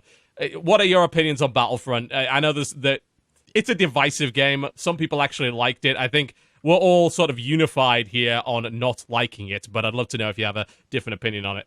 Oh, I do. Should I go? Should I not? Yeah, we want to hear it. Do it. Yeah, I mean, we might call you a homophobic, sexist bigot for liking Battlefront, but outside of that, you can totally go. Well, already locked and loaded. I'm ready. Well, you guys don't like Battlefront because there's not enough in there to justify. I mean, if you compare Battlefront to any shooter ever, like it's lacking. Especially like to old Battlefronts. Yeah, it's basically severely. To me, it's down to mechanically, it basically has almost no depth. So to me, it has a very low skill ceiling. So I don't feel like every game I'm really getting anywhere outside of getting unlocks. And the only mode that I was really compelled by was Walker Assault, and everything else just felt like a much, much less developed version of something else, except in the Star Wars universe. That was my opinion. I like Supremacy a lot, because in Walker Assault, everyone kind of gets scattered and is circling each other, whereas in Supremacy, it's just waves. Like in Supremacy, you get those moments where you'd be running up a hill and like 10 stormtroopers would just come running over the hill at you. And like that visual just really, really got me as a Star Wars fan. And it's interesting because the question with Battlefront comes up a lot, when I was a kid and I talked to my friend about the Adventures of Batman and Robin for Super Nintendo. It's like, dude, this is the best Batman game I've ever played in my life. My friend's like, yeah, but if it wasn't a Batman game, would you care? Like, if you took Batman away from it, would you still care? And a lot of people brought that up with Star Wars, where they were like, yeah, but if you took away the Star Wars thing, and it doesn't apply in all situations. And I think in Battlefront, it's one instance where, like, I don't know what to tell you, man. How they recreated Star Wars is Battlefront for me. It's like the fact that tie sounds so good, the fact that like those explosions are so sweet, like the fact that they actually, I think I get really critical of a game. Like a game for me really starts to drop into the 7s or 6s, where I look how much development time you had for the game, I look what you produced, and it just doesn't add up for me. And I look at Battlefront and I'm like, oh, okay, DICE, you clearly only focused on the sound, the fidelity, and just how damn awesome this game looked and felt, and thought that would appease people. And just for me being a huge Star Wars fan, it did enough to give it an 8. I gave it an 8 out of 10 just because I was, when you play a game so much, even though you can be critical of it, you're like, I got to be playing this game consistently for a reason. And like my friends and I were just friends I've had for years and years and years. We just love Star Wars. We're doing backflips. We're like, this is so much fun to have a game that looks this good, that sounds this good, that generally runs good. Like we're talking about Street Fighter, like didn't really have any issues with Battlefront when it came out. So from a technical front, couldn't really assault it there. It's just like, it's tricky. It's like, I did dig it, but at the same time, if someone's like, there wasn't enough there to entertain me for 10 minutes, I wouldn't say they're wrong. Like I wouldn't be like, no, that Tatooine map's just that good. Like it's there's, you run through the gamut of that game in an evening. It's just like, do you love Hoth that much? Like seeing Vader just come out of nowhere, like seeing you just like, I'm gonna run around this rock formation, and then Vader, you're like, I'm dead. Like I'm dead in 3 seconds. Like that still gets me. Like I enjoy it. But on paper, it sucks. If you go back, I think this is really interesting, and I would suggest this is probably something that happens with a lot of games, but we never really see it till after the fact. It's very hindsighty. But if you go back and watch all the publicity leading up to this game a year before, all the videos are of like, we're at the Skywalker Ranch and we're getting hands-on with all, and it's them like measuring ships and like listening to the sounds. And that's exactly where the game has its best polish, is the way things look and the way things sound. And you notice they never like showed them like grinding out how the game would actually work or like how it would be. It's only how it looks in brainstorming new modes. Like never saw that video. Yeah, but you always saw the videos of them being like, it's gonna be the best looking and sounding game ever for Star Wars. You're like, it absolutely is. You nailed that part. Right, it's a shame the rest of it's not nearly as good. Yeah. I can make fun of Battlefront though, if you want me to. I do have something in Battlefront that came out post-review that they didn't really talk about beforehand that is completely ridiculous as a Star Wars fan, is this notion that like... Is it the diorama by any chance? Because that was silly. I like dioramas, so maybe that's just me. My God. We found the one guy. I get goofy for dioramas, They made it for you. Whenever in like 4th grade, where they're like, you can write a book report or you can make a diorama. It's like, I'll make a diorama, thank you. And I'm just sitting with glue. Like, I don't have to write something. Great. The whole notion that we can't do prequel or expanded universe or anything else in Battlefront is ridiculous. is like throwing a dart at a board. Just what bullshit excuse can I come up with to be like, that doesn't exist in Battlefront. It's like, that makes no sense for billions of different reasons. From a business standpoint, comparative to absolutely everything you're releasing on every other platform for Star Wars in the last 2 to 3 years, ever since Disney came over, it's like, I'm addicted to Galaxy of Heroes on mobile. Like, God, like you're me. Even just, even just like I don't know, just so many other Star Wars ventures you can do. Galactic Battlegrounds is one, not Galactic Battlegrounds, Galactic something. There's another mobile game that's like Commander. That's like a tower. Clans, yeah, it's like a tower defense. Thing, yeah. Like there's a Clash of Clans Star Wars game. All of them are just like just anything, just whatever you can from whatever corner of Star Wars. Because why not? Why are we afraid of making money? Hundreds of dollars into Galaxy of Heroes. Hundreds. Like, oh God, I hate myself. Even if Jar Jar was in Battlefront, everyone would play as Jar Jar. Yeah, like, they would. There'd be nothing more satisfying than poning someone as Jar Jar. Like it just. I don't disagree. I get the feeling everyone EA kind of looks at the boss and is like, "Yep, why aren't we doing prequels?" And the boss is like, "Oh, that doesn't make sense." And they're like, "Okay." And you know what pisses me off more about that is that Battlefront 2 is one of the best-selling Star Wars games ever. It might be the best. I believe it was for a while. I'm not sure if it still is. Where's the sales figures? Because at the time, Battlefront 1 was number 2. They were the two top-selling Star Wars games. Yeah, I'm just trying to find out the Battlefront 2 sales figures because they were insane. So why make a 3, right? Yeah, I mean, but the thing is, Battlefront and Battlefront 2, they had no problem going off script with expanded universe and stuff like that. They had no issue with it. Yeah, and that made the game better because it had more shit. It had more than one vehicle, for instance, you know? Here's the crazy thing about that. The Battle of Jakku that they have in the game, which is one of the few things they have, actually has spoilers for the new canon of lore that is like in the books. It totally has a giant spoiler of like, and it's like, wait, so you can do that and like ruin stuff for expanded universe fans, but you can't do like fucking Naboo? Get out of town. Get out of town. It's so dumb. So dumb. It's funny, too, because it's like the only time people have ever requested the prequels. It's like in the only instance where people are like, you know what sucks? Episode 1. But where's my Jedi Starfighter? But you know what was good about it? Like, Episode 2's giant fucking battle between the droids and the clones. You know what we want to play? Yeah. That. Oh, sure. You know? Yeah, even like the two big wheel vehicles. And because they were cool and interesting and they looked strange. I want to be a Trade Federation droid. Like, totally, yeah, absolutely. Like I want to be a droideka. I want to roll in and go, beep, beep, beep, beep, beep. You know, that's awesome. And it's like, you know what we're going to include? None of that shit. None at all. You know, we're just going to stick to these iconic battles, and I get it. Okay, cool, iconic battles, but I want variety out of my games. And the previous I fundamentally disagree. The Battle of Endor, the ground battle, is not iconic. That shit's boring as fuck. Okay, the space battle above it, where all the cool shit's happening, that's awesome. Iconic. Where there's the Death Star and shit. The one down below is Luke, like, knocking a guy off a speeder. That's not iconic. That's just like, all right, that was kind of cool. Like, it's so disappointing that's the way they went. I hate them forever for not including space stuff. It's just, get out of life. Get out. Get out. Yeah, I mean, I'm just trying to figure out exactly where it is that they dedicated that time otherwise. Because it probably comes right back to what you said, Brandon. It's about the visual experience. They wanted to immerse you in just this incredible Star Wars fantasy, which which they did visually and orally.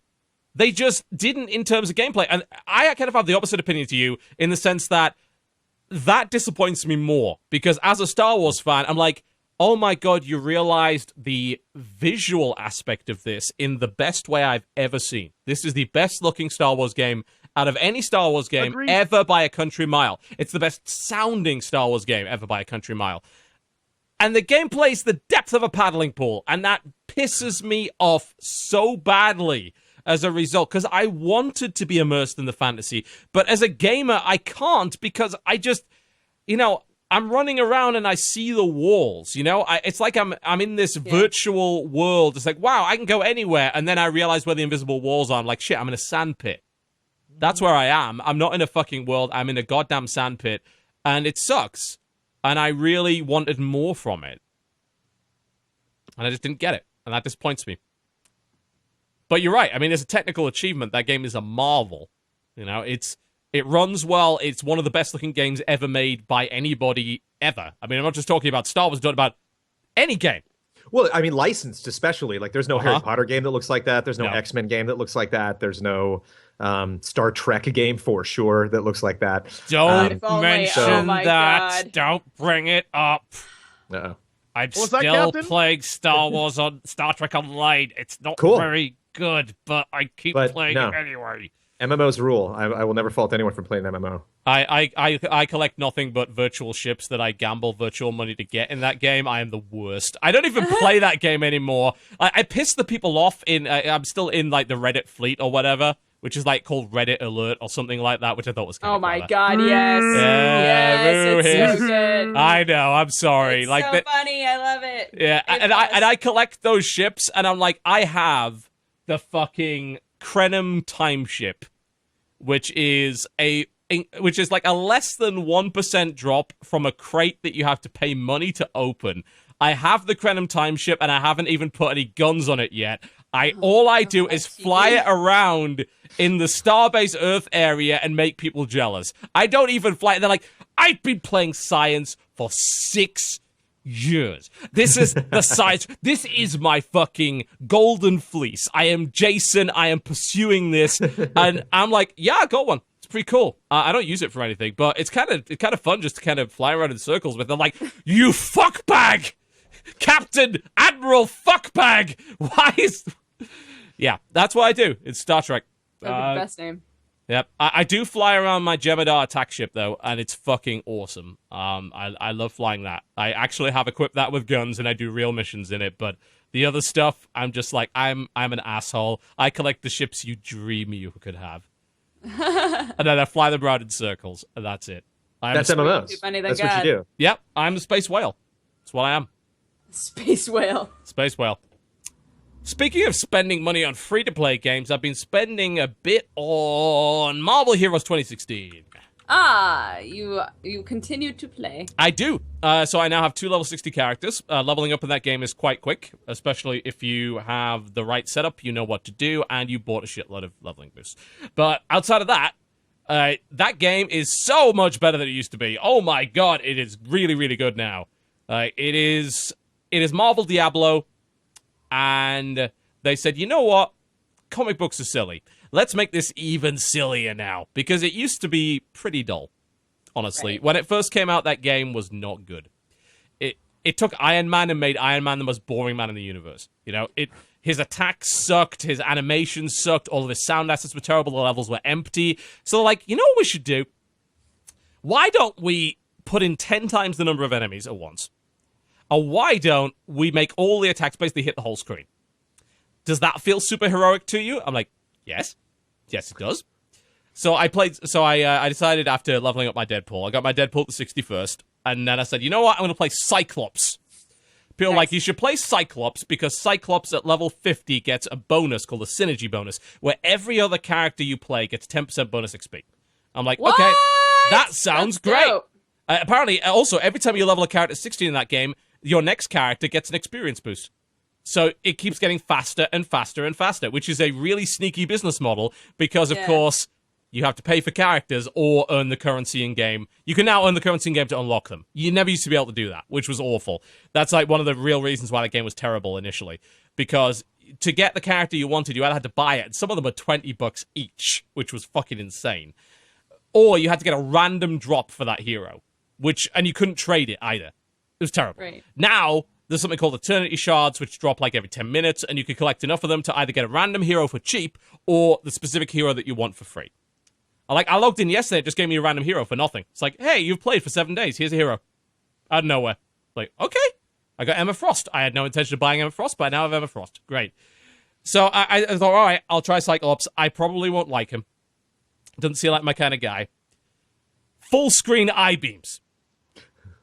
Multiple full-screen I-beams. And a motorcycle.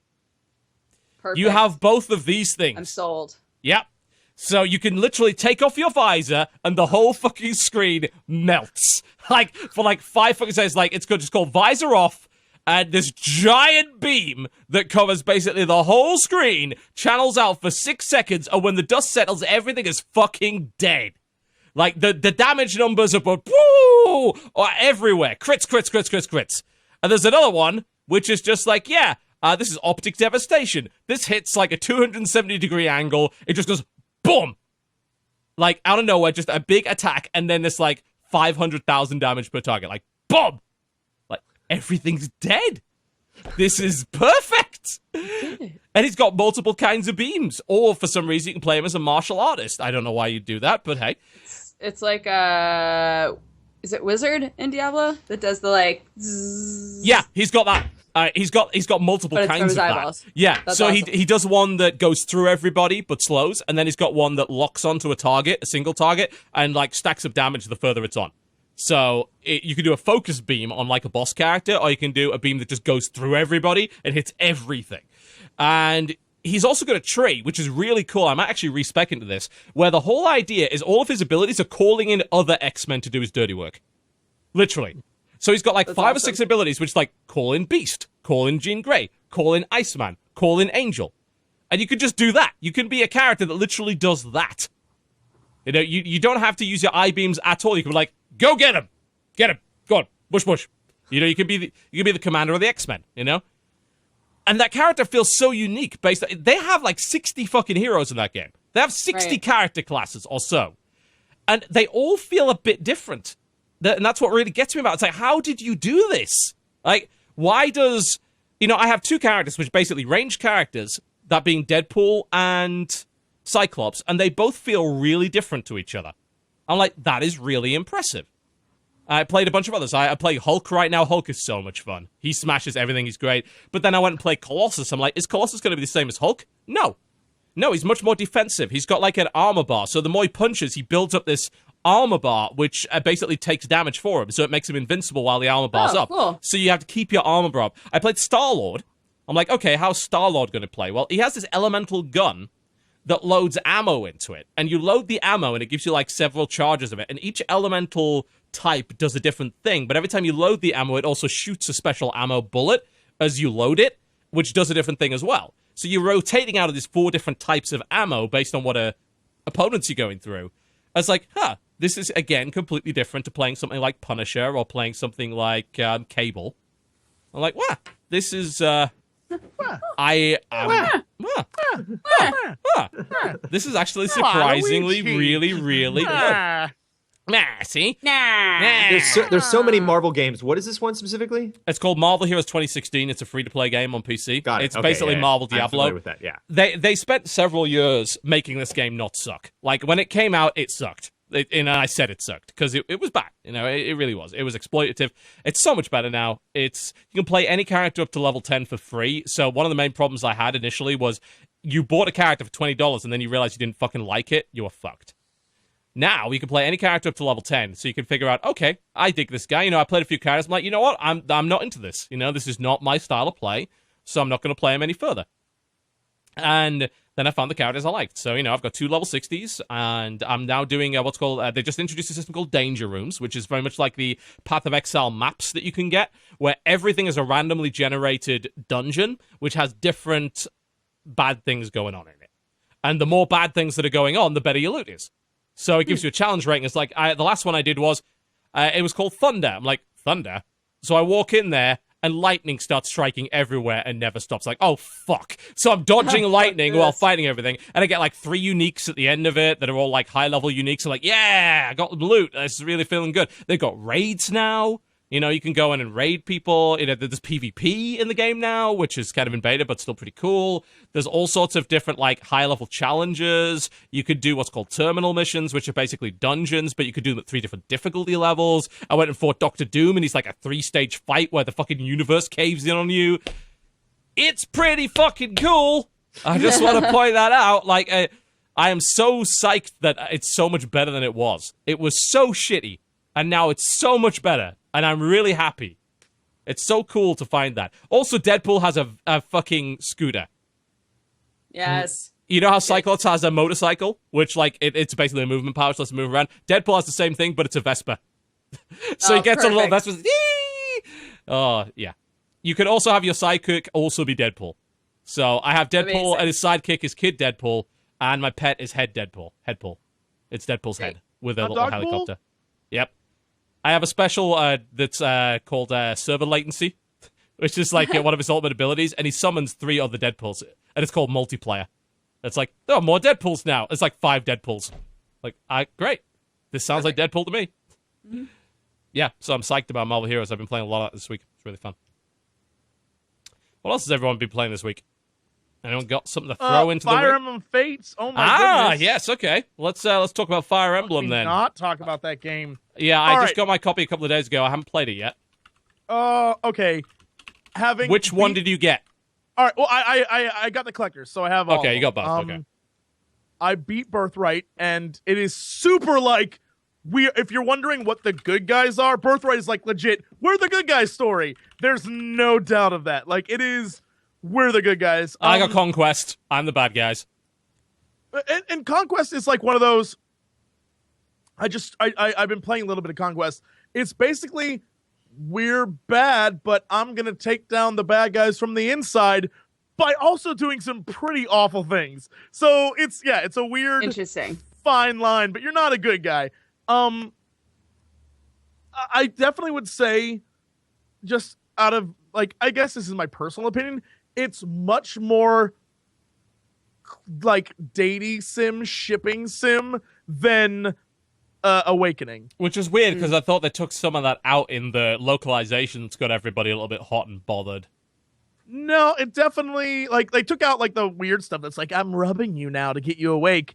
But it's still like, there's a lot of waifu action going on in this game. And I have no problem with it because it's ridiculous and I think it's hilarious. But, yeah, it's Birthright was phenomenal. The one thing I will say is that I personally don't think I think Birthright has a better story. That's all I'm going to say. That's all I'm going to say. Even though it shouldn't, I think it has a better story. I've yet to play the third game, which is the I'm choosing no one. Why did they release 3 games at once? I don't know. So that is a third one, but I've beaten Birthright, and I think it's a phenomenal game, so I would... What do you think about the writing? Because some people have definitely complained about some of the localization, basically taking out a lot of the nuance of the characters and also making them basically spout memes and I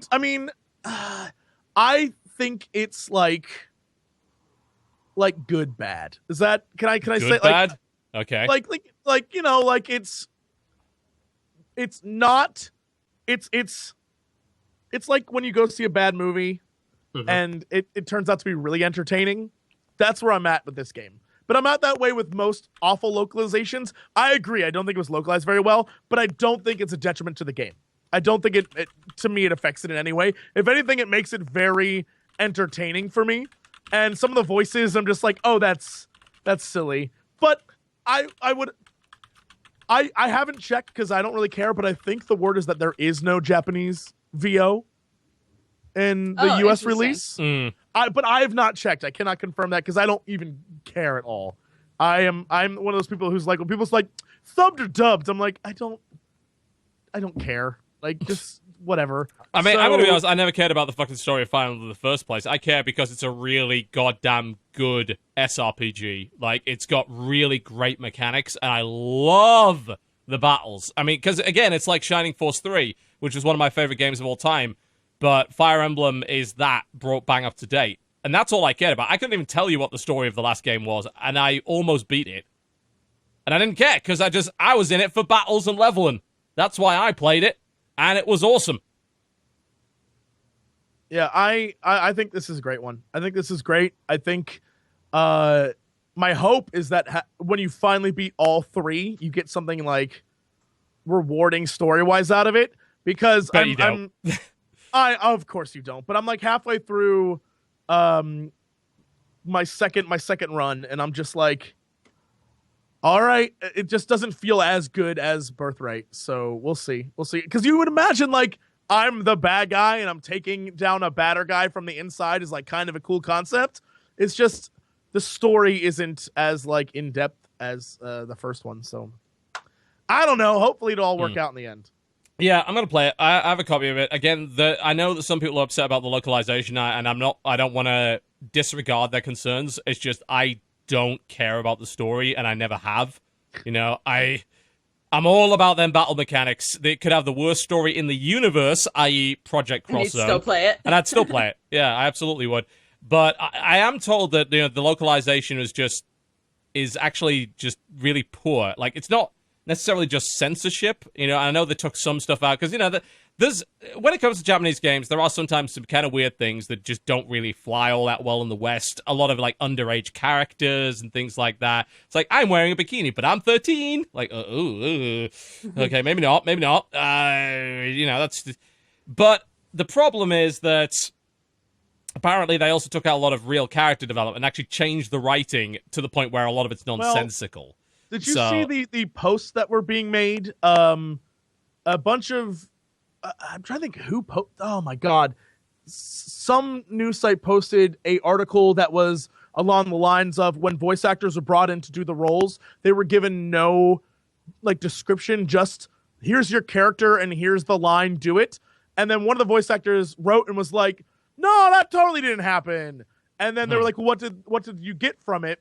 Like, what happened when you were there? And they're like, oh, they gave us like a few descriptors and things like that. So it still sounds like, even though we got some clarification, it still sounds like they were not given complete scripts and just like little dialogue cues. Yeah, I don't know. But apparently, like the game's just like missing full conversations for like no reason. Like, but the localization work was just a shitty job apparently. Huh? That's so weird. Yeah, I mean, I understand like the removal of certain features, like they removed the whole "you can rub your lover" thing. I'm like, and it's admittedly, okay, that's a bit weird, but all right. It's still pretty weird. Admittedly, it's still pretty weird. The game. Yeah, well, I mean, Fire Emblem's always been a little bit like that. It's always had some like, this is a little odd, but okay, all right. I guess I'll go along with it. It's just, I don't know how much of that's true and how much it isn't, because I don't read Japanese. So I'm reliant on people online who are supposedly translating it, who may or may not have an agenda. I don't know what's true and what isn't at this point. It's really hard to even make a comment on it. It seems like a total mess online. I would simply say just play the game. Yeah, I'm going to play it and see what it is. If you like Fire Emblem, you're not going to not like this game. It's like, oh, it's got bad dialogue. Okay, I'm just going to skip it then. Okay, because I just care about the battles, so I'm just gonna do that. It's definitely a shame that it's causing controversy because it sounds like a really good game, but hey, it's a story. I'm not gonna pretend that I care about that. If other people want to care about it, that's great. I'm not gonna discount that, but I like hitting things. I like getting crits. I like leveling up. I like getting better weapons. I will say this to you, TB: the things you love. Conquest is the one to pick. Glad I picked that one. The skill curve is so drastic halfway through that fucking thing. I don't even want to tell you when, but just brace yourself for suddenly you're just losing for no damn reason. You're like, why? Enjoy that. It's crazy in Conquest. Birthright, it's like, here's your free story. Enjoy. So. Yep, I don't care about that at all. I just want to kill some dudes and get some tag team attacks and get some big crits. That's how it's going to be. Anyone else played anything else this week? Aside from Dark Souls now. Oh, yes, I heard about that. You've been doing your run with Smam. Yes. Yeah. How's that been going for you? How many deaths so far? Oh, I'm almost to 100, I think. Wow, well done. How many bosses down? I have no idea. I just beat Gwendolyn. Isn't that the end of the game? No. Am I thinking that's where TB quit. He's like, that's the end. No. I quit on the Bell Gargoyles. What are you talking about now? No, I got a bit further than that, but not much. Gwendolyn is like an optional boss that takes place in a long I must have been thinking corridor. Of Gwen. Is it Gwen? Is Gwen the last boss? Like the fiery dude? I don't know anything about the game. I'm experiencing it for the first time. Okay, I won't. So I won't. Don't spoil me on Sorry, stuff. I apologize. That's okay. But it's been really fun. We found a mod for anybody who has been like, man, I really wish that it was easier for me to get summoned into my friend's world so that we could play it together. We found a mod called Wolf's Connectivity Mod, WULFS, Wolf's Connectivity Mod, and it's awesome. You can choose a channel, both people choose a channel to be on in the connectivity mod, and then it syncs you up. The second that we put down our soapstone names, we almost instantly pop up in the other person's world. It's awesome. That's good. We've had lots of problems with script kitties, so fuck you guys for popping in and cursing us and breaking all of our shit. Well, I mean, that's Dark Souls, isn't it? If you're gonna do the connectivity thing, you're also gonna have to deal with people coming into your world and fucking shit up for you. Well, we also have a mod on there that's supposed to kick those people out. Like the second that they come into your world, they're supposed to like kick them out once they start doing that. It's helped a little bit, but they can still get in and do something. So that sucks. But the game itself is very fun. I'm having a lot of fun, specifically because I'm a Magic user. I've never played a Magic user in DS2, so I was like, oh, I'll go for Magic this time. And man, it takes a long time for you to feel like you're doing anything in Dark Souls 1 when you're doing Magic, because you don't get weapons that do any damage, really. So you're having pew, pew, pew. Yeah, so you're just like Expelliarmus! And then run away, and then run away. So it's good for co-op because we have Sam like right up in there, and then me like pewing people. But I got really frustrated at a certain point, saying to myself, "Man, I'm just like not. I feel like I'm not helping the team at all, and I know that once I'm on my own, I'm gonna be fucked, right?" So you ran your Dreadnought into a wall. It was awful. It was bad. I tried to teleport. I was like inside the computer. So I finally have a great weapon, and now I'm now it works. Yeah. Yeah, now I'm having I was already having a lot of fun with it, but I'm having more fun now knowing that I'm not just like useless on my own. What about you, Brandon? Are you much of a Souls-assistic, as I like to call them? I was not, and then Bloodborne happened, and then now I guess Bloodborne's I am. great. I don't know. I played Dark Souls 1 for a stream as a joke, like because I didn't like it. Like I played a couple hours of it, but just devoured Bloodborne like chocolate cake. And so I'm curious if Dark Souls 3 is going to be something that I'm going to spend a lot of time with this year. Love gothic horror, so I was like, oh well, now I'll play your game, sure. Yeah. Yeah, I mean, like that. It's pretty hard to argue. It's like, hey, I see some Lovecraft in here. Are you hiding Lovecraft from me? Are you hiding Lovecraft from me? They just bust down the door with an axe. Yeah, hiding Lovecraft is actually Give me the Lovecraft. Yeah. No, I'm not. No, I'm not. You are. I see it. It's right there. It's under the desk. Put it there. Where's the Lovecraft? Lovecraft is under my desk? Lovecraft, all of it. Get out of there, Lovecraft! Fucking Yog Sagoth is under your desk. The 1,000-goat young cosmic god thing. Yes. Yep. Mm-hmm. He who never dies is under there. Indeed. Yeah. He who will devour the universe. Totes. I mean, you got a pretty big desk. I'll give you that. In this sleepless city. I mean, that also explains why it's fucking with your Skype audio, really. You have an elder god under your desk. Oh, yeah, no, it's not a fuck up Your in Skype Gamoth is audio. inside your computer. Yeah, that's not a fuck up. That is the signal to open the waygate to our followers. Yeah. I mean, the King in Yellow shall rise, but for the time being, he's making do with slightly screwing with his Skype audio, He's a sneaky fellow, that guy, that King in Yellow. Yeah. Oh, dear. Now upset a lot of Lovecraft guys. Like, I will have you know that in this case, that is not the right elder god. He isn't even an elder god, actually. He's something else entirely.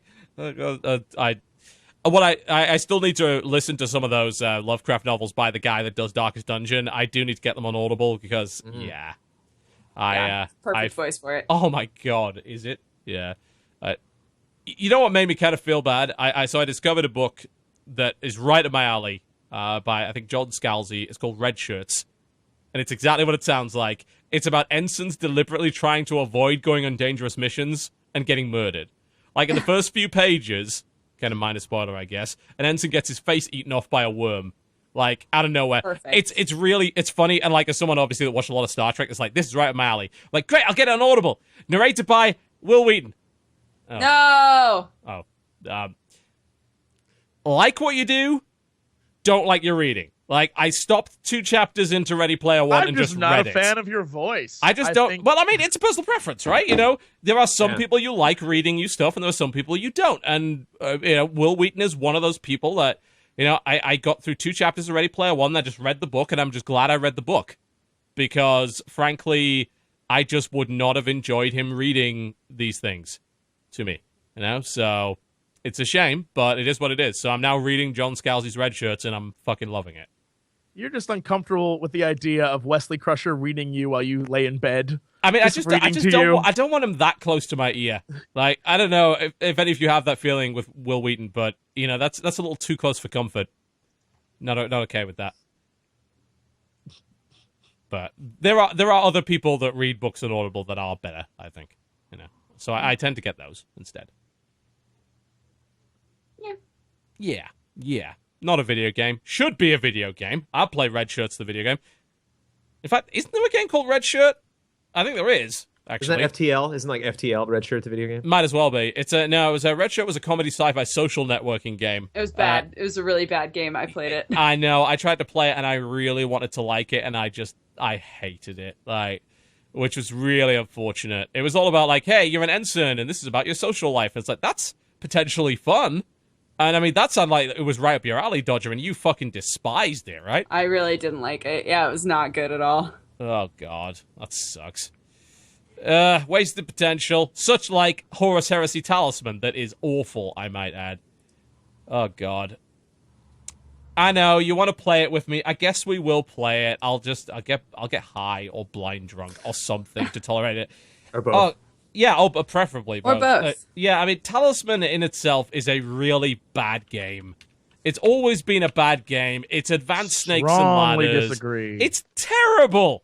It involves basically no decision-making at all. It is rolling the dice and seeing what happens. And Talisman Horus Heresy is that, but in the 31st millennium where there is only war. It's and I love Warhammer. I'm a huge 40k nerd. But I will not tolerate that. Because annoyingly enough, there's a better game than that already. It's called Relic. They made a board game version of Warhammer 40,000 Talisman, and they made it better. And they called it Relic. And fucking Horus Heresy Talisman is literally just Talisman reskinned. And it's $25 for that, and they have day one DLC. It's bollocks. It's bollocks. Don't like it. No. Bad. There we go. There's my higher level critique. No, I liked bad. It. Yeah. It was very in-depth. It's time to grow up, be an adult, and roll some dice. You newspapered that review right in the nose. I did. Bad. Bad. Stop Bad. it. Talisman. Stop it.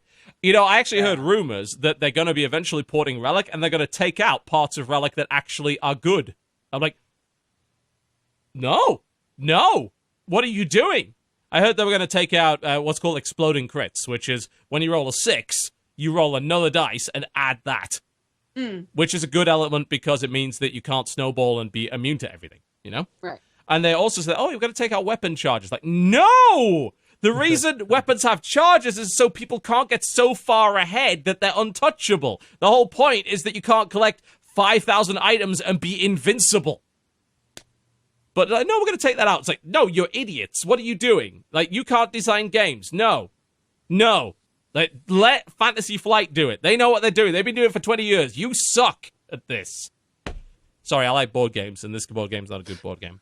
And they're kind of ruining the one that is. So I'm pretty pissed off about that. I see. I got you. Mm-hmm. Yes, of course. Can I just say I'm still playing Clash Royale, and it's still fucking great. Yeah. And you can say that. Can I shill the shit out of this game? Sure. You can shill Brandon, have you heard about Clash Royale? I have not. You want to hear the good word?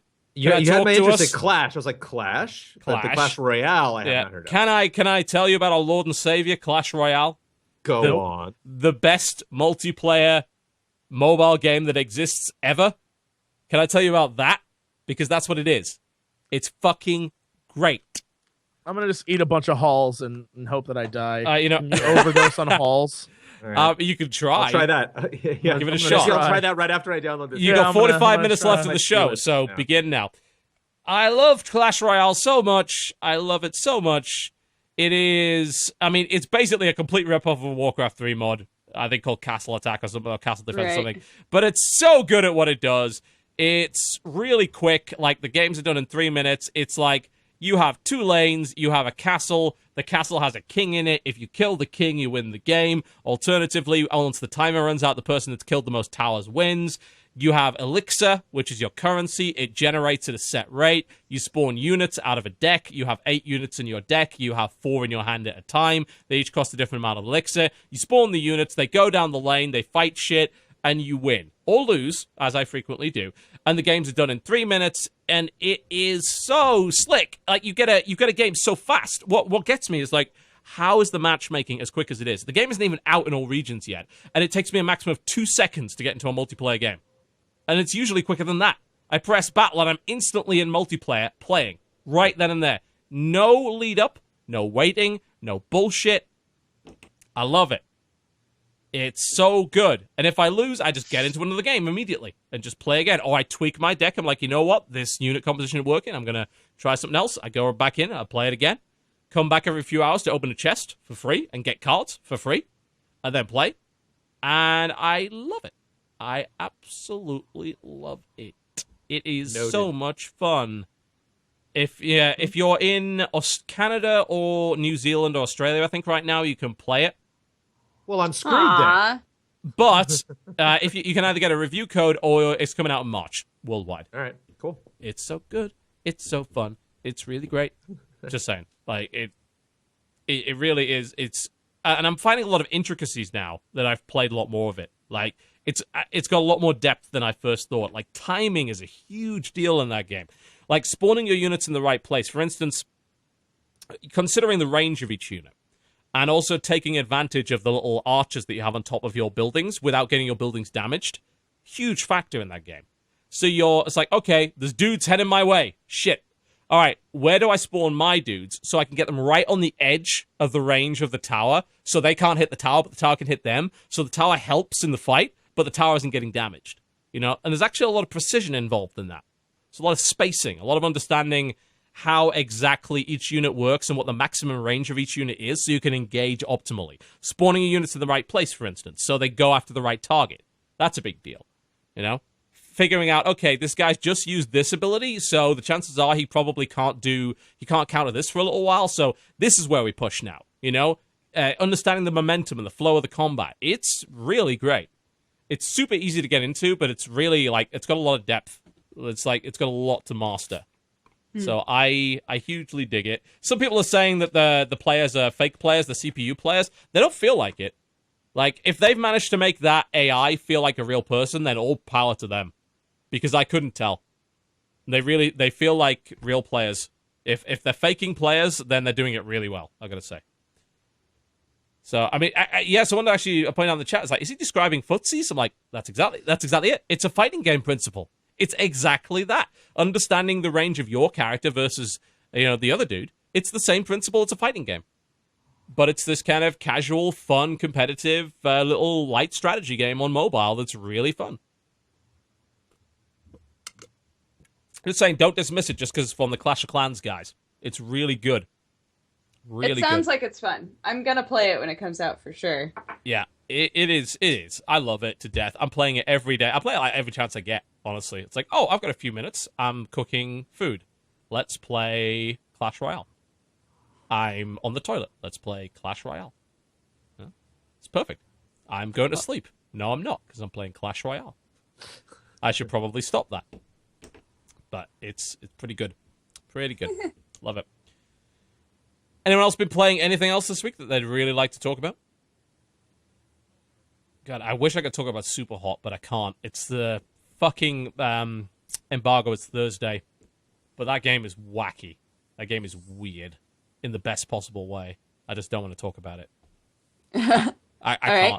Well, I can't. I mean, I literally can't. It's embargo till Thursday. But that game is pretty unique. I mean, you've all played the basic prototype version of SUPERHOT, right? No? I've played it at events before. Yeah, Brandon, explain what SUPERHOT is to people. To my understanding, you I'm trying to think of a game that looks like it's a very simple polygons. Like it's very like the walls are just white, like there's no detail, and the people that you're shooting against are just like kind of like Adam Jensen in the new Deus Ex when he like molds up in the little armor, except they're all red. And every time you physically move your character, the time in the real world moves at the same pace. So if you don't move the analog sticks, everything stays frozen, and it's just a shootout in that environment. So if you see a bullet coming at you, you have to like move out of the way at the same speed, the bullet's going past you, yes.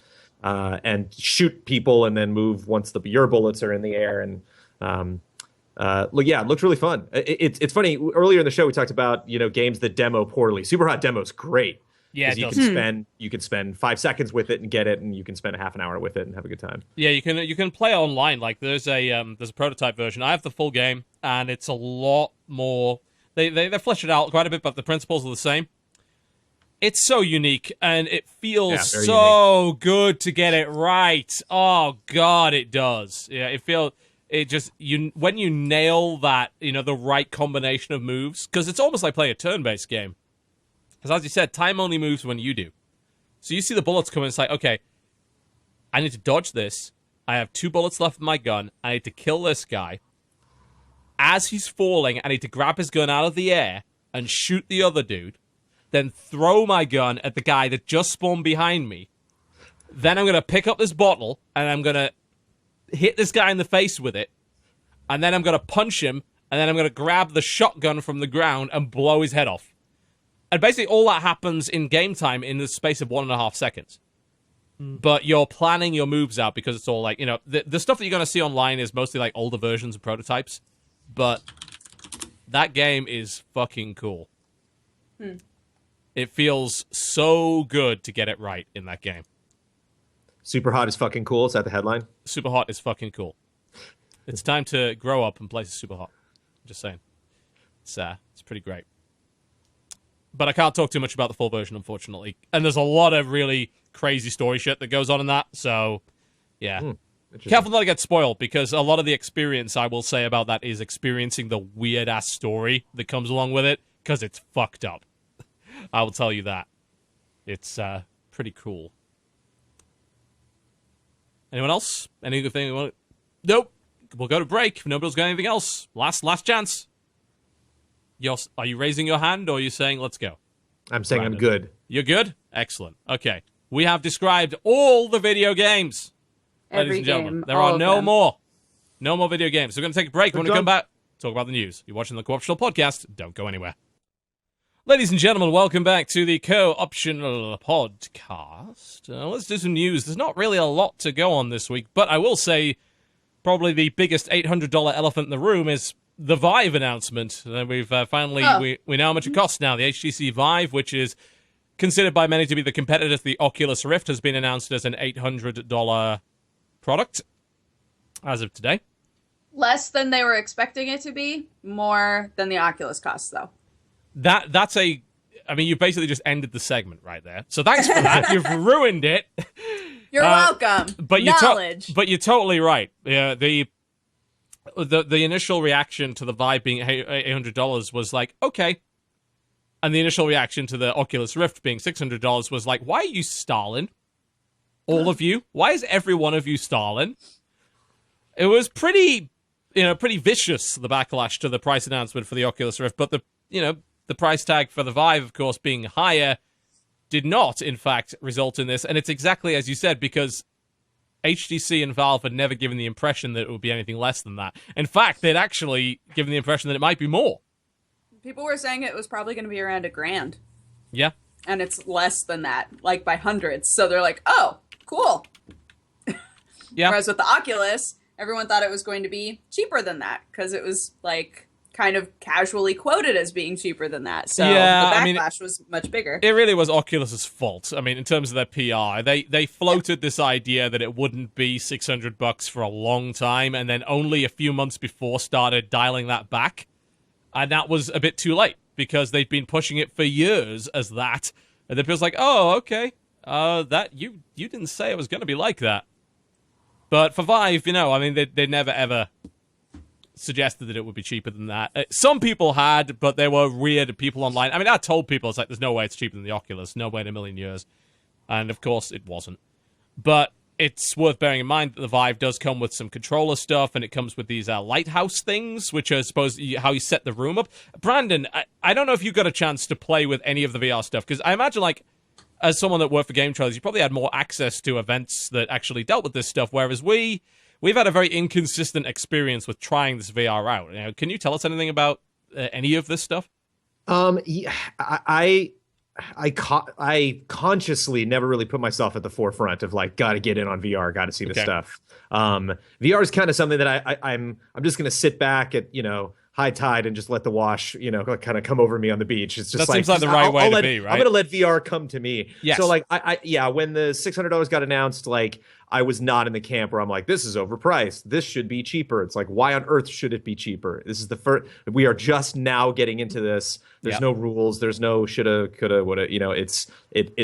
VR doesn't seem to me to be kind of like motion gaming, where it's just like, oh, mom's gonna get this. Like, mom is not gonna get a Vive. No. Mom is not gonna get like these are like big screen televisions. Like, this is a major investment that anyone is making for a new technology, and so it's something where I'm excited to see this year what happens in VR. I think it's going to be a rocky road as far as like delays and people buying one thing versus another. But I'm a little more excited to see like VR in 4 years, 5 years. I think that's really when we'll start to see some really exciting stuff, and not just kind of people putting their toe in the water, because who the hell knows? Who knows who's going to buy what VR thing versus another? Not that Michael Pachter can't like speculate stuff like that, but it's that's such his job.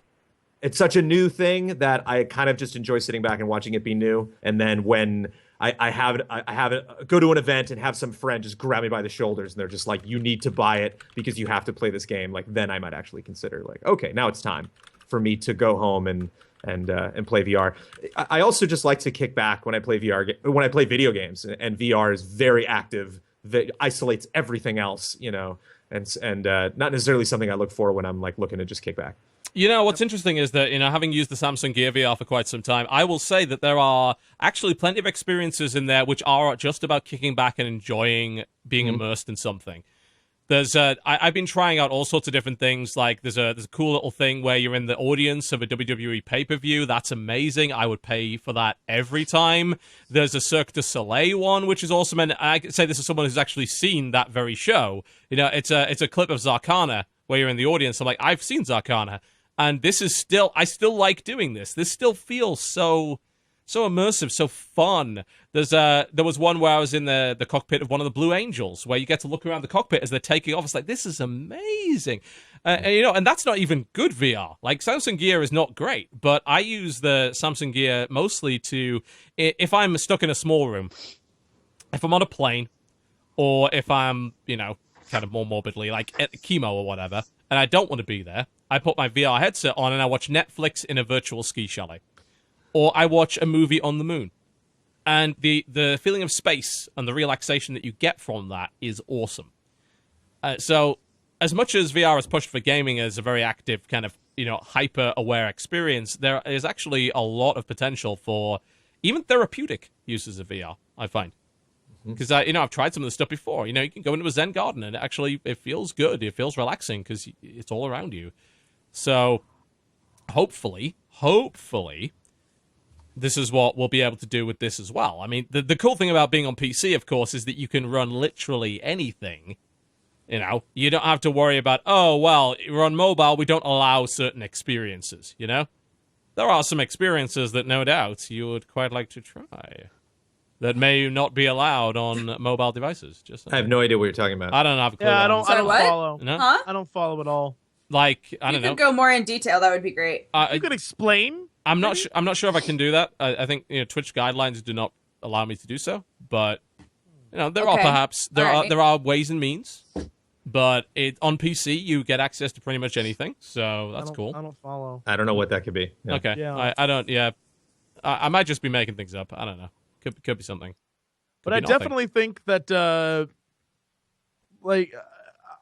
Brandon is probably right on the money in the fact that just wait a while, because having lived through the days of VCR and DVD and Laserdisc and then Blu-ray versus HD DVD, all these companies are gonna it's gonna be a good 2-3 years before we sort out what the headset you should get is going to be. We don't know yet. And until then, it's gonna be all over the place. Yeah. And everyone's gonna be trying things and doing things. And if you want to get in on that and be like, I was on the ground floor, I did all that cool shit, that's your jam, do it. But if you're like, I want to have the thing that I can use for the next 10 years, or get on that, wait. There's no rush. Wait. It's like Street Fighter. Wait. You don't need it now.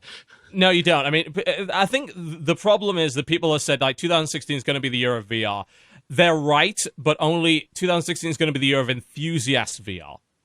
2018, 2019 might be the year of consumer VR. You know, real VR that's like affordable and that runs properly and has all the bugs ironed out. You know, at this time, if you're going to pre-order, it's like, look, are you an enthusiast for this? You want to be in on the ground floor, then okay, pre-order your hardware. I'm getting Vive and I'm getting Oculus, and I'll tell you which is better, you know? Although what I will say is the Oculus seems to be designed around a room experience, and I don't want that. I mean, one, I don't really have... This office is a bomb site. Well, you touched on something really key, which is none of us really know how the hell we're going to cover this. You know, like we don't have the final mock-ups. We don't know what they're going to be. So it's like we're going to be opening each of these things, being like, okay, how do I communicate how the to fuck do my I even viewers film this? What's even happening? And so like that's going to take a year at least, you know, for us to get cozy with that. Yeah, that's going to... I mean, coverage of VR outside of... Because really, you're going to have to produce videos probably in VR itself. And some people have tried to do that. I think Angry Joe actually released a 360 video of him at PAX, which you can use with a VR headset. And like, because YouTube does support that to some degree. It may be we get an entirely new form of coverage, which will be very interesting. Yeah, all of it's fascinating. The Oculus isn't designed around a room, though, is it? No, it's not. The Vive is. Yeah, I mean, it's not that you can't use the Vive without that shit. You can. But the Vive is built with that as the ideal idea in mind, where you set up a room, whereas Oculus is mostly for sitting down. And, I mean, I'm going to be honest, I don't want to be running... People are like, oh, you can run through Skyrim. No. If I wanted exercise, I'd go out there. I mean, I don't want exercise. I don't play video games for exercise. What the hell? But for Oculus, it's seated stuff, and that means it's going to be a little limited in terms of the kind of games that work really well with it. And obviously, I would think that the Vive is going to support a few more. But I'm intrigued, and I'm very excited to get my headsets. Because there are already some games out there that I know I'm going to play with it. I'm going to dive right into Euro Truck Simulator 2. I might buy a wheel. And I'm going to use that as my Zen game. I'm going to drive trucks through Europe. And it's going to be fun. And Elite, you know, and all of the space fighting games. If this brings a full revival of space combat games, then... Oh, I bet it will. I will prostrate myself before the gods of VR. And I will pledge my allegiance to them. They can have my blood and my firstborn if they allow for that. Because that is a genre that is only starting to get revived, and I fucking loved it back in the day. So, I hope that helps.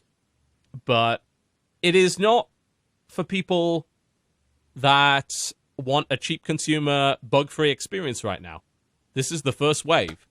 It's probably gonna be kind of balked in some ways, you know? It's gonna be games that work, there's gonna be games that don't, there's gonna be games that make you sick, there's gonna be games that don't run well enough.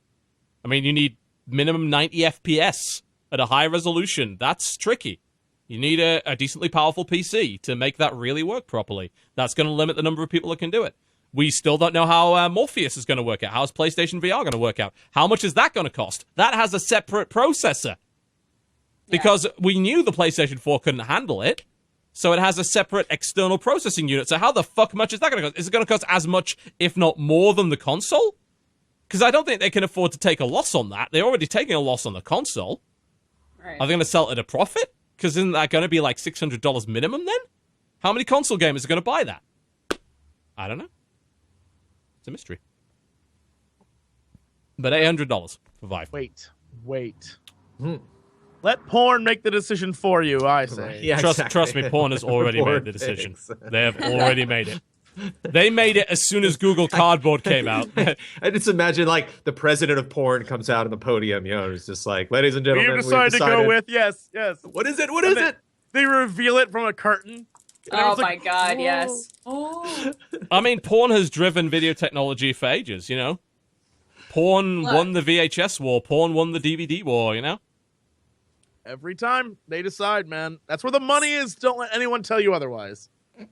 I figure that the systems that are built to work with a PC are the ones that are going to see, like, the real surge, right? Because we've got all those people on the Steam community making really legit Overwatch porn. Like, that stuff's going to come straight to VR. You know it, and I know it. Oh, dear. Look, I mean, let's not lie. If you're an adult, this is crossing your mind right now. You know it is.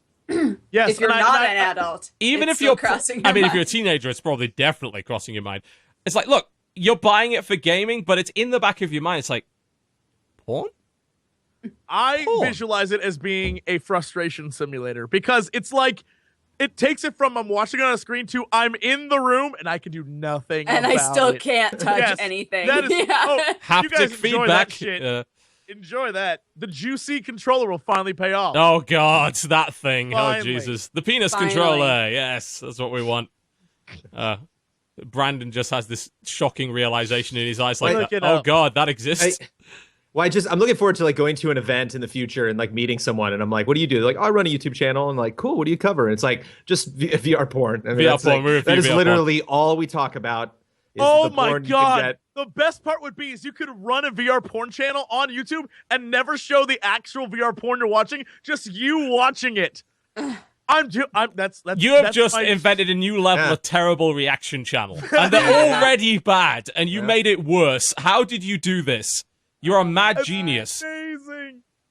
All you have to do is just describe what you're seeing, right? Yes, you're just like, yes. Oh my God, the boobs. There are boobs. They're getting closer, closer. No, you do it in classy, like, literature versions. Like, her milky mounds are quivering. Oh, yes. You class that shit up and you put it on the Milky internet. Mounds. I thought that was a chocolate bar. Milky Mounds are quivering. I'd eat a Milky Mounds. That sounds fun. Under his subtle touch. Right. Yeah. Mm-hmm. Yes. That will happen. I can guarantee it will, you know. It's a side use, you know. It's something that you didn't buy it for that, but you got it now, you might as well. It's like your PC, you know. It's like you get for email, sure, web browsing, video, and all. Yeah, you know. Yeah, but I can. But as long as it's on my desk. I mean, as long as it's here, it's convenient. I have a monitor. Yeah, you know. Absolutely, I do. Might as well use it. It's true. Indeed. Yeah. So the VR. Future. Yep, I can't wait to get my VR. As I said, my experiences of it so far have been really fun, so I am looking forward to it. And I wonder which one is better. I will get both and find out. Not exactly the thing that most people can do, but hey, we get to do YouTube for a living. We can do that thing, and we can write it off as a business expense and not feel bad about it. Hey, we're relevant. Thank God. Yay! Oh dear. What else news-wise? It looks like you got something, Dodger. There was just, speaking of stuff that's like potentially broken or buggy. Okay. You guys hear that the what's the name of the company that made XCOM 2? Firaxis. Firaxis, that's right. They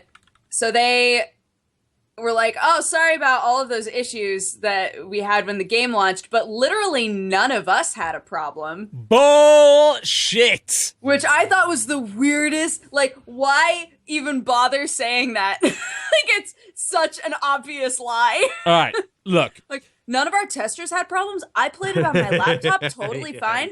None of us had any problems with the game. And then, like, there's a problem now that it's released. Like, yeah. Right. I'm like, I mean, no, don't. It's stop, so please. obviously bullshit. I mean, one, I put out my preview video of that game a month before it came out, and every single bug that I pointed out in that video was still in the full fucking game when it came out. And I know for a fact that they watched that video. So, no, you don't get to pull that shit. Secondly, look, it is my favorite game of the year so far. Without a doubt. It is awesome. And there's no way you can get around the fact that it's still broken as shit. You can get away with it because it's turn-based. You know, okay, the frame rate tanks. All right. I hate that it does, but it's turn-based. I can kind of get around it. And some of the stuff you can fix with mods. Thank fuck. You know? There's a great mod called Stop Wasting My Time, I believe, which takes away basically all the delays that the game has in terms of actions. Awesome. You know? The modding scene, named mod as well. Yeah, the modding scene is taking off in a huge way for that game, and they made a great choice supporting that right off the bat. But they are lying through their fucking teeth if they say they didn't know that game was going to be balked as hell on launch. They knew it. They absolutely knew it, 100%. And it's a kind of a shame, because it tarnishes what is otherwise one of the best games I've played in years. Without a doubt. You much of an XCOM guy, Brandon, or do you hate the dice? I certainly don't blame you. Yeah, it's not my cup of tea, but the first XCOM was our game of the year 2 or 3 years ago. That was, I think 3 years ago. And we had a very glowing review of that game. So, and we had them, that was one of my last guests on GT Live. So it was fun to talk with them about all the ups and downs of creating that game. But yeah, it looks incredible. It looks, just its own type of torture. Dark Souls is one thing. That's another. If you want to just get punished. Very much so. You know, the wonderful story of Dodger and Strippin's love, right till Dodger was melted in acid. And then Dodger was raised as a zombie and Strippin had to shoot her. And then Strippin got eaten by a chrysalid. It was beautiful. The war stories from that game. You know what's really cool about the modding scene as well is that people have got like some complaints about the mechanics of that game. There are already mods to customize your experience. Like people are like, I hate the turn limits. I like the turn limits. I think they force you to be aggressive. They force you to not be slow and just do the Overwatch bullshit creep strategy. But some people don't like them. So you know what? There's a mod that turns them off. Or there's a mod that doesn't turn them off, but it lengthens them. So you got a bit more time. You can customize everything just through the modding system. That's so good. And now they're starting to nail the voice packs down. I'm gonna announce it right here, guys. I am gonna make a voice pack for XCOM. I'm gonna do it. You're muted, Dodger. Great. Cool. I was considering making a fake Dodger voice pack, but I think that would be fantastic. Yeah, well, literally everything is talking about how bad Sam Strippin is at XCOM. That's it. That's like you don't say anything else. It's like I'm gonna shoot this guy, and I'll do it better than Sam Strippin. I'm on fire, but Sam Strippin's terrible, so that's worse somehow. And all that kind of thing. But I want to do a voice pack. Apparently, if you preview the voice packs right now, it crashes the game, which is not ideal, but you know, they'll fix that. They said they're already working on it, but yeah, I really want to do a voice pack for that game. I don't think it didn't seem too hard to mod, so I would love to. There's already a Darkest Dungeon voice pack where they got someone just took the Darkest Dungeon guys, like, okay, I'm going to take out the bits that are relevant, like for Poison, it's like Poison is an insidious killer, and all this kind of shit. You know, they're really cool voice acting for that. Yeah. There's a JC Denton voice pack. There is a Mass Effect voice pack that people have come up with. So I think, you know, this game has so much potential. You know, it's got so much potential. And it's just a shame it's so broken. But yeah, I agree with you, though. Like they just should have just come out and flat out admitted it. It's like, we couldn't quite get it fixed, you know? We couldn't. We had some problems. We shipped the game. It's playable. We're sorry. We're gonna fix it. Don't claim we didn't know. You did. You absolutely fucking did. Definitely knew. I have the emails to prove that you did. Stop it. Don't make me release them. Come on. Yeah. So they're being a bit silly about that. They don't need to be, because their game's been a huge success and people love it, despite the fact that it's buggy as shit. That's testament to how good the game is. They're willing to put up with that shit to play it. Yeah. So don't lie. God damn it. Don't lie, you silly patoots. Yeah. Anyone else got anything else, or we're going to go to releases? I don't have... The release list isn't here. Oh. Yeah. Sorry. I didn't email that to you. There you go. I posted it right now. There you go. Cool. Let's wrap up the releases for the next week then, and then we'll do some shameless plugging and demand that you go to our videos or give us money of some description. Something like that. That's kind of how it works on the show. We're internet panhandlers is what we are. We are. All right. Release list. Here we go. All right. So, February 23rd, a.k.a. today, we have Tales from Majile, Embers of Rage. Huh. There's so the old Tales of Majile was kind of a roguelike, like an actual roguelike, full-on turn-based one. Apparently, Tales of Majile, Embers of Rage is DLC for that game, and is a big expansion to it. It also has, I'm going to say this, I know you're an indie dev, but oh my god, you can't make trailers. I don't know if you go to any of the trailers for this game, you'll see that, like, that's a default text effect from Adobe Premiere, isn't it? I know, because I've used that before. It's very, very amateurish, but apparently the game's pretty good. Like, people seem to like it. If you're kind of into real roguelikes, I mean, for God's sake, Tales of Majal has overwhelmingly positive reviews. 95% positive on Steam out of 1,440 ratings. That's pretty good. Sounds like it's dope as fuck. I mean, yeah, if you like roguelikes, like real roguelikes, it seems like the way to go. Mm-hmm. God, these are all default. Every one of them. I recognize all of these. I used the same effect 10 years ago and did a Let's Play of Shining Force 3. It's the same one. God damn it. Oh, God. All right, next. All right, next game is called Making History, The Great War. One is going to assume that this is a turn-based kind of war game. Yep, that's exactly what it is. Yeah, the Making History series has been around for ages, so yeah, that's that. Cool. Next game is called Bridge Constructor Stunts. You know, if I was hiring a bridge constructor, the last thing I would want him to do is be involved in stunts. He does his own stunts, though. That's 2 for 1. That's a steal. He's so good at everything. He's so good. Yeah, it's cray. Yeah, apparently some people do not like it. It's like, because I've seen a game like this before that was about wasn't it called like Polybridge or something? Was that the name of the game? Like, where you would build a bridge and you had to have it. Yeah, it was called Polybridge. That's in early access, where it's like you've got to build a bridge and then have the car drive over the bridge so it gets to the end. Like, basically, you build a bridge for a stunt. It looks like a bad version of that, unfortunately. Okay. So, maybe just get Polybridge. Next. Oh, that bus just fell right in the water. Okay, next up is called Chaos Tower. Which is also weirdly about building bridges, but also towers. It's a physics-based action tower defense. Build a tower from a whole bunch of different parts and prove it against natural forces like earthquakes, wind, and meteors. Great. There are also robots in it. Yeah. Yeah, it looks kind of neat. I have a bit of a soft spot for physics-based bullshit. And this game seems like it's got quite a bit of that. Word up. Next. Cool. Next up is called Once Upon Light. Once Upon Light, eh? Once Upon Light. Was it One Upon Light or Once Upon Light? It's One Upon Light, apparently. Oh, it says Once Upon Light on Blame here. Chris. It's his fault. Chris, why? Passing the buck. Take no responsibility for my own actions. And One Upon Light is explore the ruined remains of Aurora Sciences Labs in a world where the rules of light and shadow no longer apply. Just stay out of the light. Top-down puzzle game involving light mechanics. Cool. Next up is called Messel, M-E-S-E-L. That sounds like a Middle Eastern rice dish, but in fact, it is inviting you to become the protagonist and the writer of a novel at the same time. Create your own novel with your own decisions. I mean, this seems cool, actually. So every choice the player makes and every revealed mystery adds to the novel. The success of the novel depends on the style of the player. Depending on their game style, the player can write a novel up to 100 pages by playing the game. That's really awesome. Yeah, that's interesting.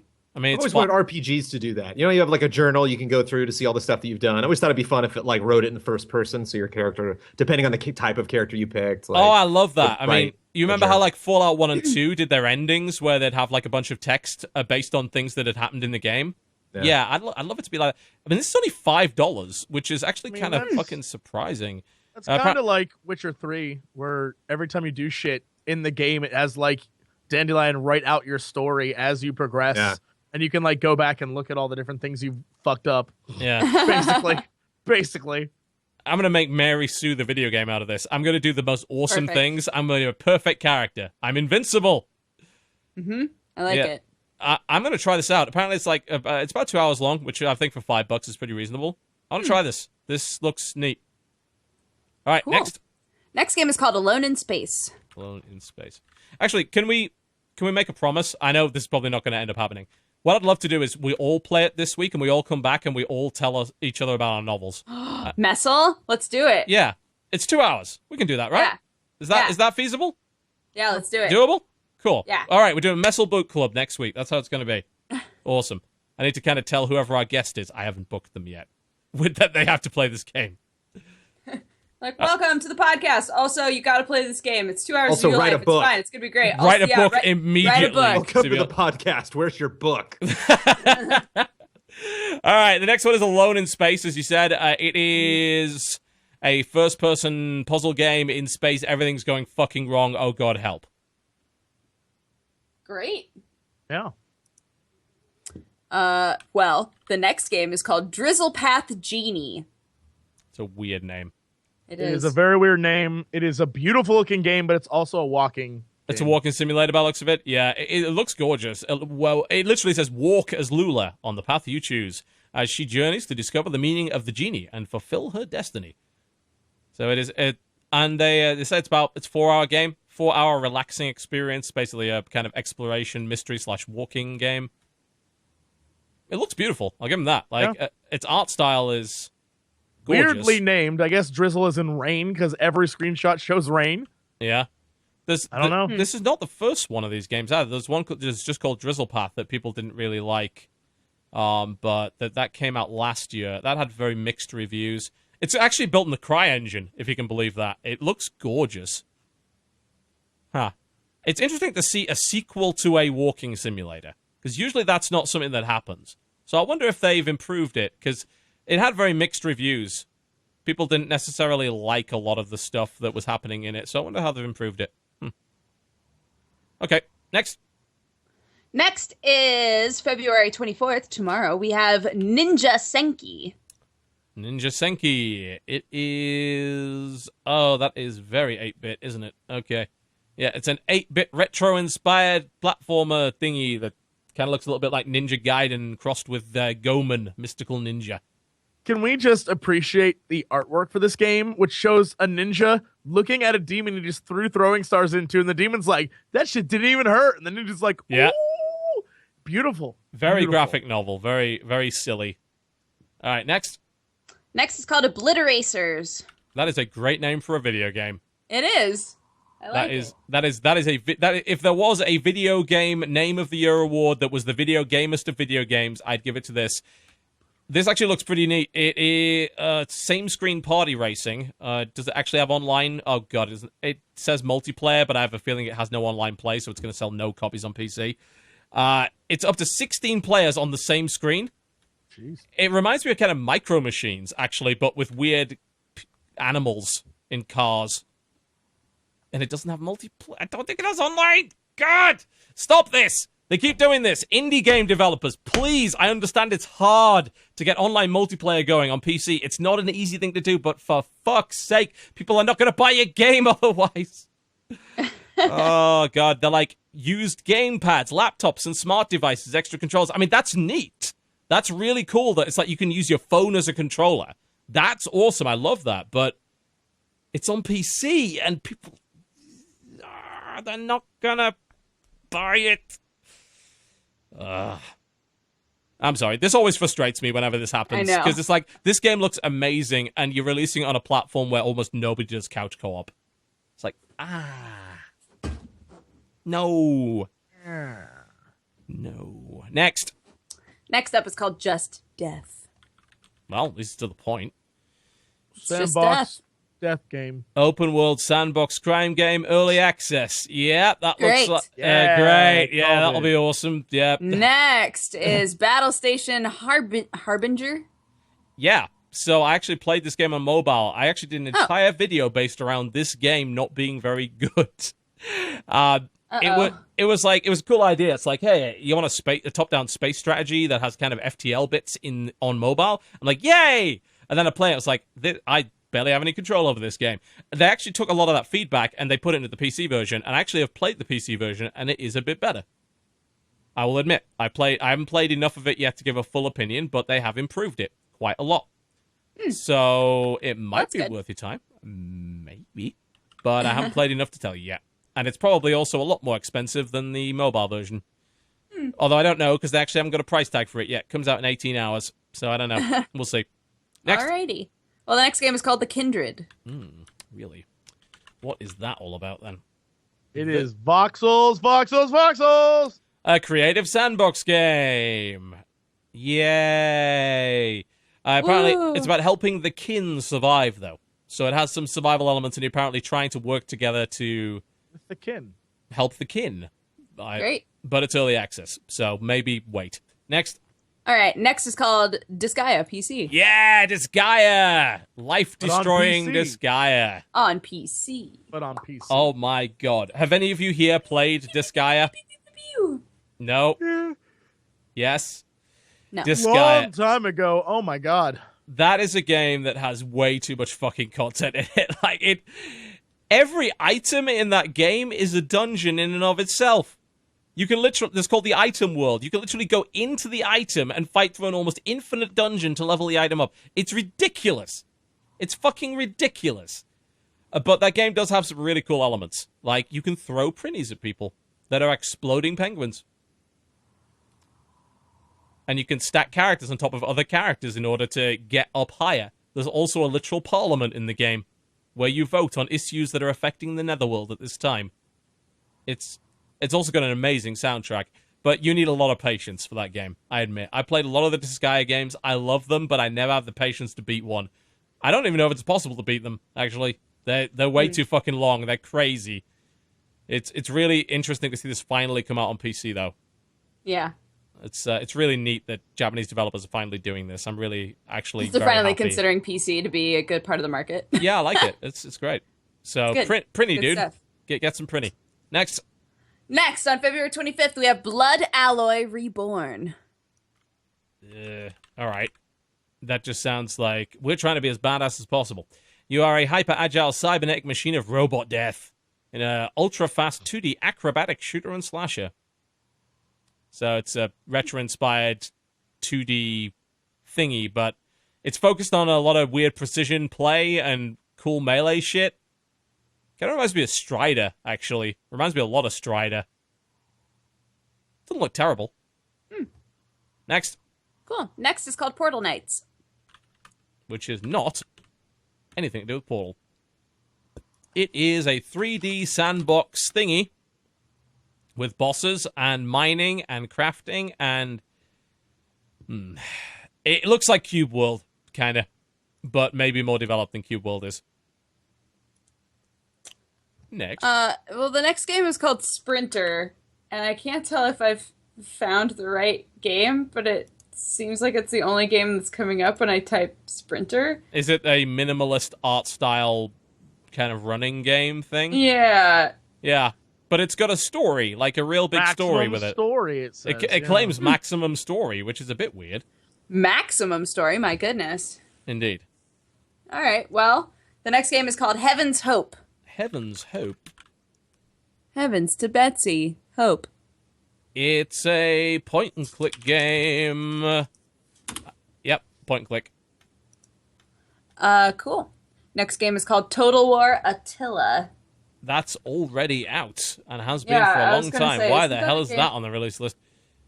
I could not tell you why that's on the release list. It shouldn't be there because that's been out for ages. I don't know if they're doing like a re-release of it or something.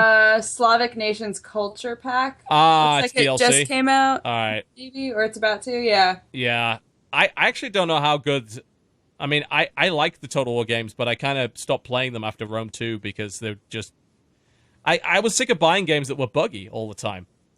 Yeah. Even this Shogun one has 2. Mixed reviews, so yeah, even Shogun 2, which is like one of my favorites. I had the bug where certain castle designs would literally have a giant hole in the terrain that people could just run through. Like, the terrain didn't work, so people would literally run up the walls and capture my flag from under the ground. Because it was that buggy. I was like, right. I hate this. It's like, I want to love this game so badly, and you keep releasing buggy shit. Attila was apparently exactly the same problem. Because there's a lot of people saying it's broken and it's got way too much DLC. It has 8 DLC packs already. That cost $72 in total. Jeez, that's too much. That game only came out last year. That game has literally only been out for a year and 3 days or so. That's... Oh, God. All right. Enough of that, please. All right. Well, our next game is called Factorio. I kind of like that it's this. like a factory but SimCity, and you're just... It looks cool. Yeah, you can basically develop... You have to develop a fully automated factory that builds everything in the most efficient way possible. I've heard good things about Factorio, actually. Yeah. But it's more of a puzzle game, I think, than a management game. So I'd probably hate it, but I want to try it anyway. So I'm happy that this is. The weird thing is, this is coming to Steam. They've already sold 110,000 copies of Factorio without being on Steam. Huh. That's impressive, actually. That is impressive. There are very few games that can even shift anywhere close to that without being on Steam. But apparently this is the Steam release. So it's an early access game, but it's very developed. Like, it's got a lot of stuff already in it. So I have interest in Factorio, definitely. Cool. The next game is called Life in Bunker, and it is a bunker building simulator. It looks like the Fallout Shelter game, but better. Oh, okay. I'm in. Because Fallout Shelter was bad, at least in my opinion. It's like more top down or like isometric, kind of like The Sims. Yeah, so it's an actual strategy instead of like a clicker, which is all fucking Fallout Shelter. Looks really like you're trying to keep everybody alive until Earth is habitable. Is the idea? I want this, and I don't think it's early access. Yeah, it's going to be a full release. Awesome. Why don't I have code for this yet? Chris, get on it. Next. Next is called Lost Bros. Okay. Imagine Lost Vikings, but not Lost Vikings at all. Just go look on. At it. Uh-huh. It has the same, like, I'm shield bro, and I'm gun bro, and I'm sword bro, and then we are going to do stuff together, but not in a Lost Vikings platformy way, in like a puzzle solving way. Yeah, they actually claim it is the Lost Vikings crossed with Bill and Ted Excellent Adventures. Okay. They're bros.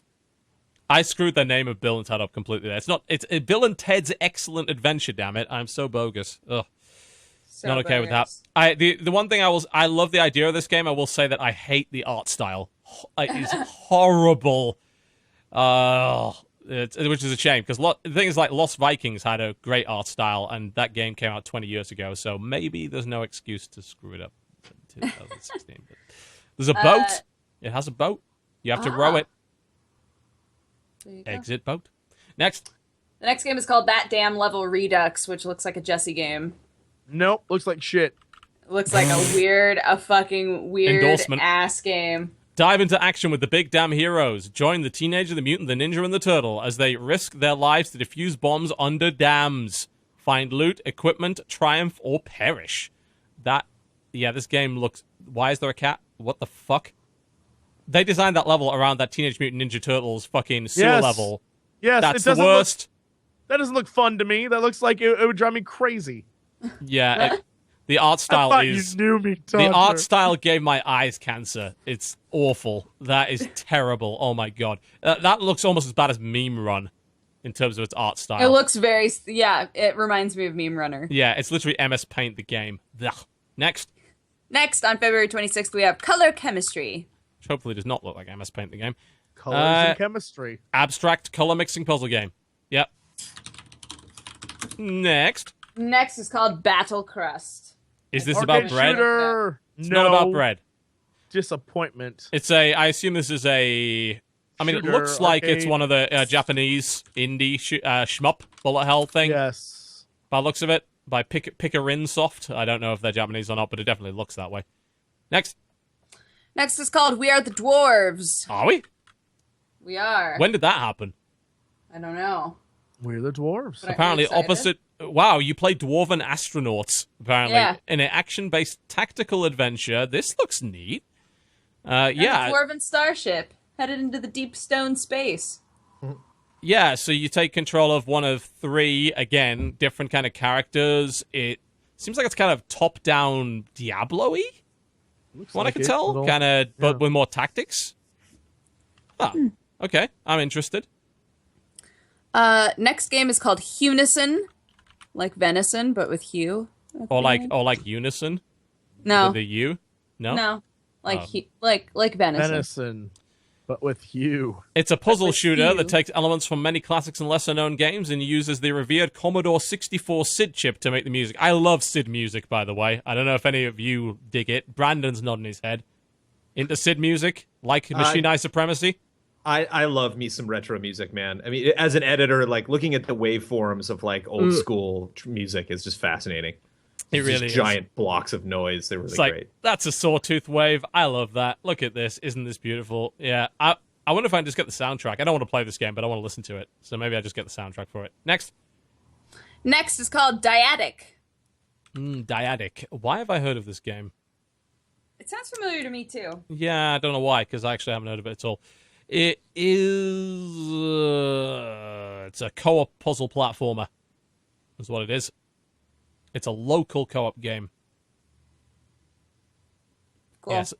According to this, like, you're working together, but you're secretly enemies. Will you be friends or foes working together to steal a relic? That might be a dodger and stripping game. Maybe. Always. Friends, yet enemies. Always. Indeed. Next. Next game is called Space Jacked. Please be more interesting. No, it's okay, tower defense. All right. But it has a really neat art style. It looks like Duck Game. What the? This is fucking Super Crate Box. This looks exactly like Super Crate Box. But apparently you build turrets to protect your starship. So it's Super Crate Box. No, it literally is Super Crate Box. Oh. Like it looks so similar. But you can build turrets. So that's the twist. All right. All right. Next is called Unreal World. This is the game, if you haven't followed the world of internet news, is like from 1992, and it's finally being released. Like, this is the one that like has been in development that long. Indeed. Yeah. It's finally coming out. So if you are one of those people who's like, what was a game like in 1992? There it is. There you go.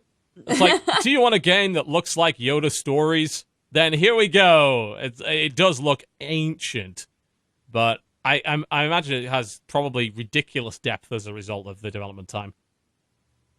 Or maybe it sucks. Who knows? Maybe. We just don't know. The next game is called Stardew Valley. It is a farming simulator, by the looks of it. Kind of like a Harvest Moon. It has some really nice pixel art. Like, that is a great-looking pig. That is a really nice-looking pixel pig. I'm digging it. Yeah, so it's basically kind of the farming RPG, so it's sort of Harvest Moon-esque. You can even marry people, just like in Harvest Moon. So perfect. Yeah. The next game is called The Town of Light. It looks like it's a psychological horror, but I'm trying to find, like, gameplay. It's first person. Yes. Yeah, I'm trying to look at it's towards the end of the trailer. Yeah, there's almost no gameplay. It does definitely look like a psychological horror, though. You're right. The game's intended when you look at images for adult users, apparently. Also has VR. Fuck play that. Town of Light. Nope. No VR. No horror VR. Nope. Absolutely not. Not happening. Nope. Next. Next, on February 27th, we have Era of Majesty. Please be ships. Please be ships. Real-time strategy game with elements of RPG. You manage people in order to build your own city. This looks quite similar to that Siege game. The kind of sideways, side-scrolling kind of siege defense game that we were talking about a few weeks ago. Dodgy, that you were playing, I think, or was it Jesse that was playing it? Side-scrolling siege defense? That kind of game where you built a town and then you were attacked like every night and shit, and you went to... Kingdom? Kingdom, yeah. Looks a bit like that. Oh, yeah, that game's fun. I love Kingdom. But it's early access, so maybe wait on that. Next, on February 29th, we have The Sentient. The Sentient. You play as an AI tasked with helping mankind explore the vastness of space, customize your ship, recruit a crew, battle alien vessels, research new technology, and explore randomly generated universes. This looks fun. It looks kind of FTL-esque in ways, but possibly with a bit more ship management and kind of building and stuff. I like the look of it. I'm going to check that out. Cool. And as our final game before next week, we have Fragmental. This is a couch play twin-stick shooter. Looks gorgeous. It looks like a kind of mix of Geometry Wars and that other tank game whose name escapes me. Battlezone, I think. It's very colorful. Really cool art style. Shame it's couch co-op and coming out on PC. But there you go. That's it. That's the releases coming out this week. I don't think we've missed any. I don't think. We actually have. Actually, I don't know if Superhot is actually coming out this week or if it's just the embargo. Let's check. Superhot release date is in 1 day, 21 hours. Yep. Superhot is coming out this week as well. It wasn't on our list for some reason, but yeah, you can get Superhot this week. I don't know how much it's going to cost. But there you go.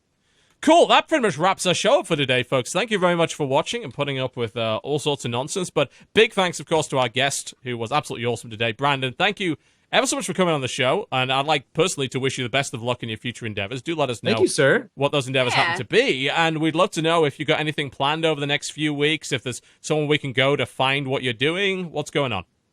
You can follow me on at Trailer Jones on Twitter. I also managed to get that Twitch channel, so if I do any streaming or chatting about stuff, you can find it either on Twitter or on Twitch. And then hopefully in less than an hour, we're all gonna the whole GT crew is gonna get together. We're gonna hash out ideas about what we want to do moving forward, and whatever happens then will get communicated to our fans as soon as humanly possible.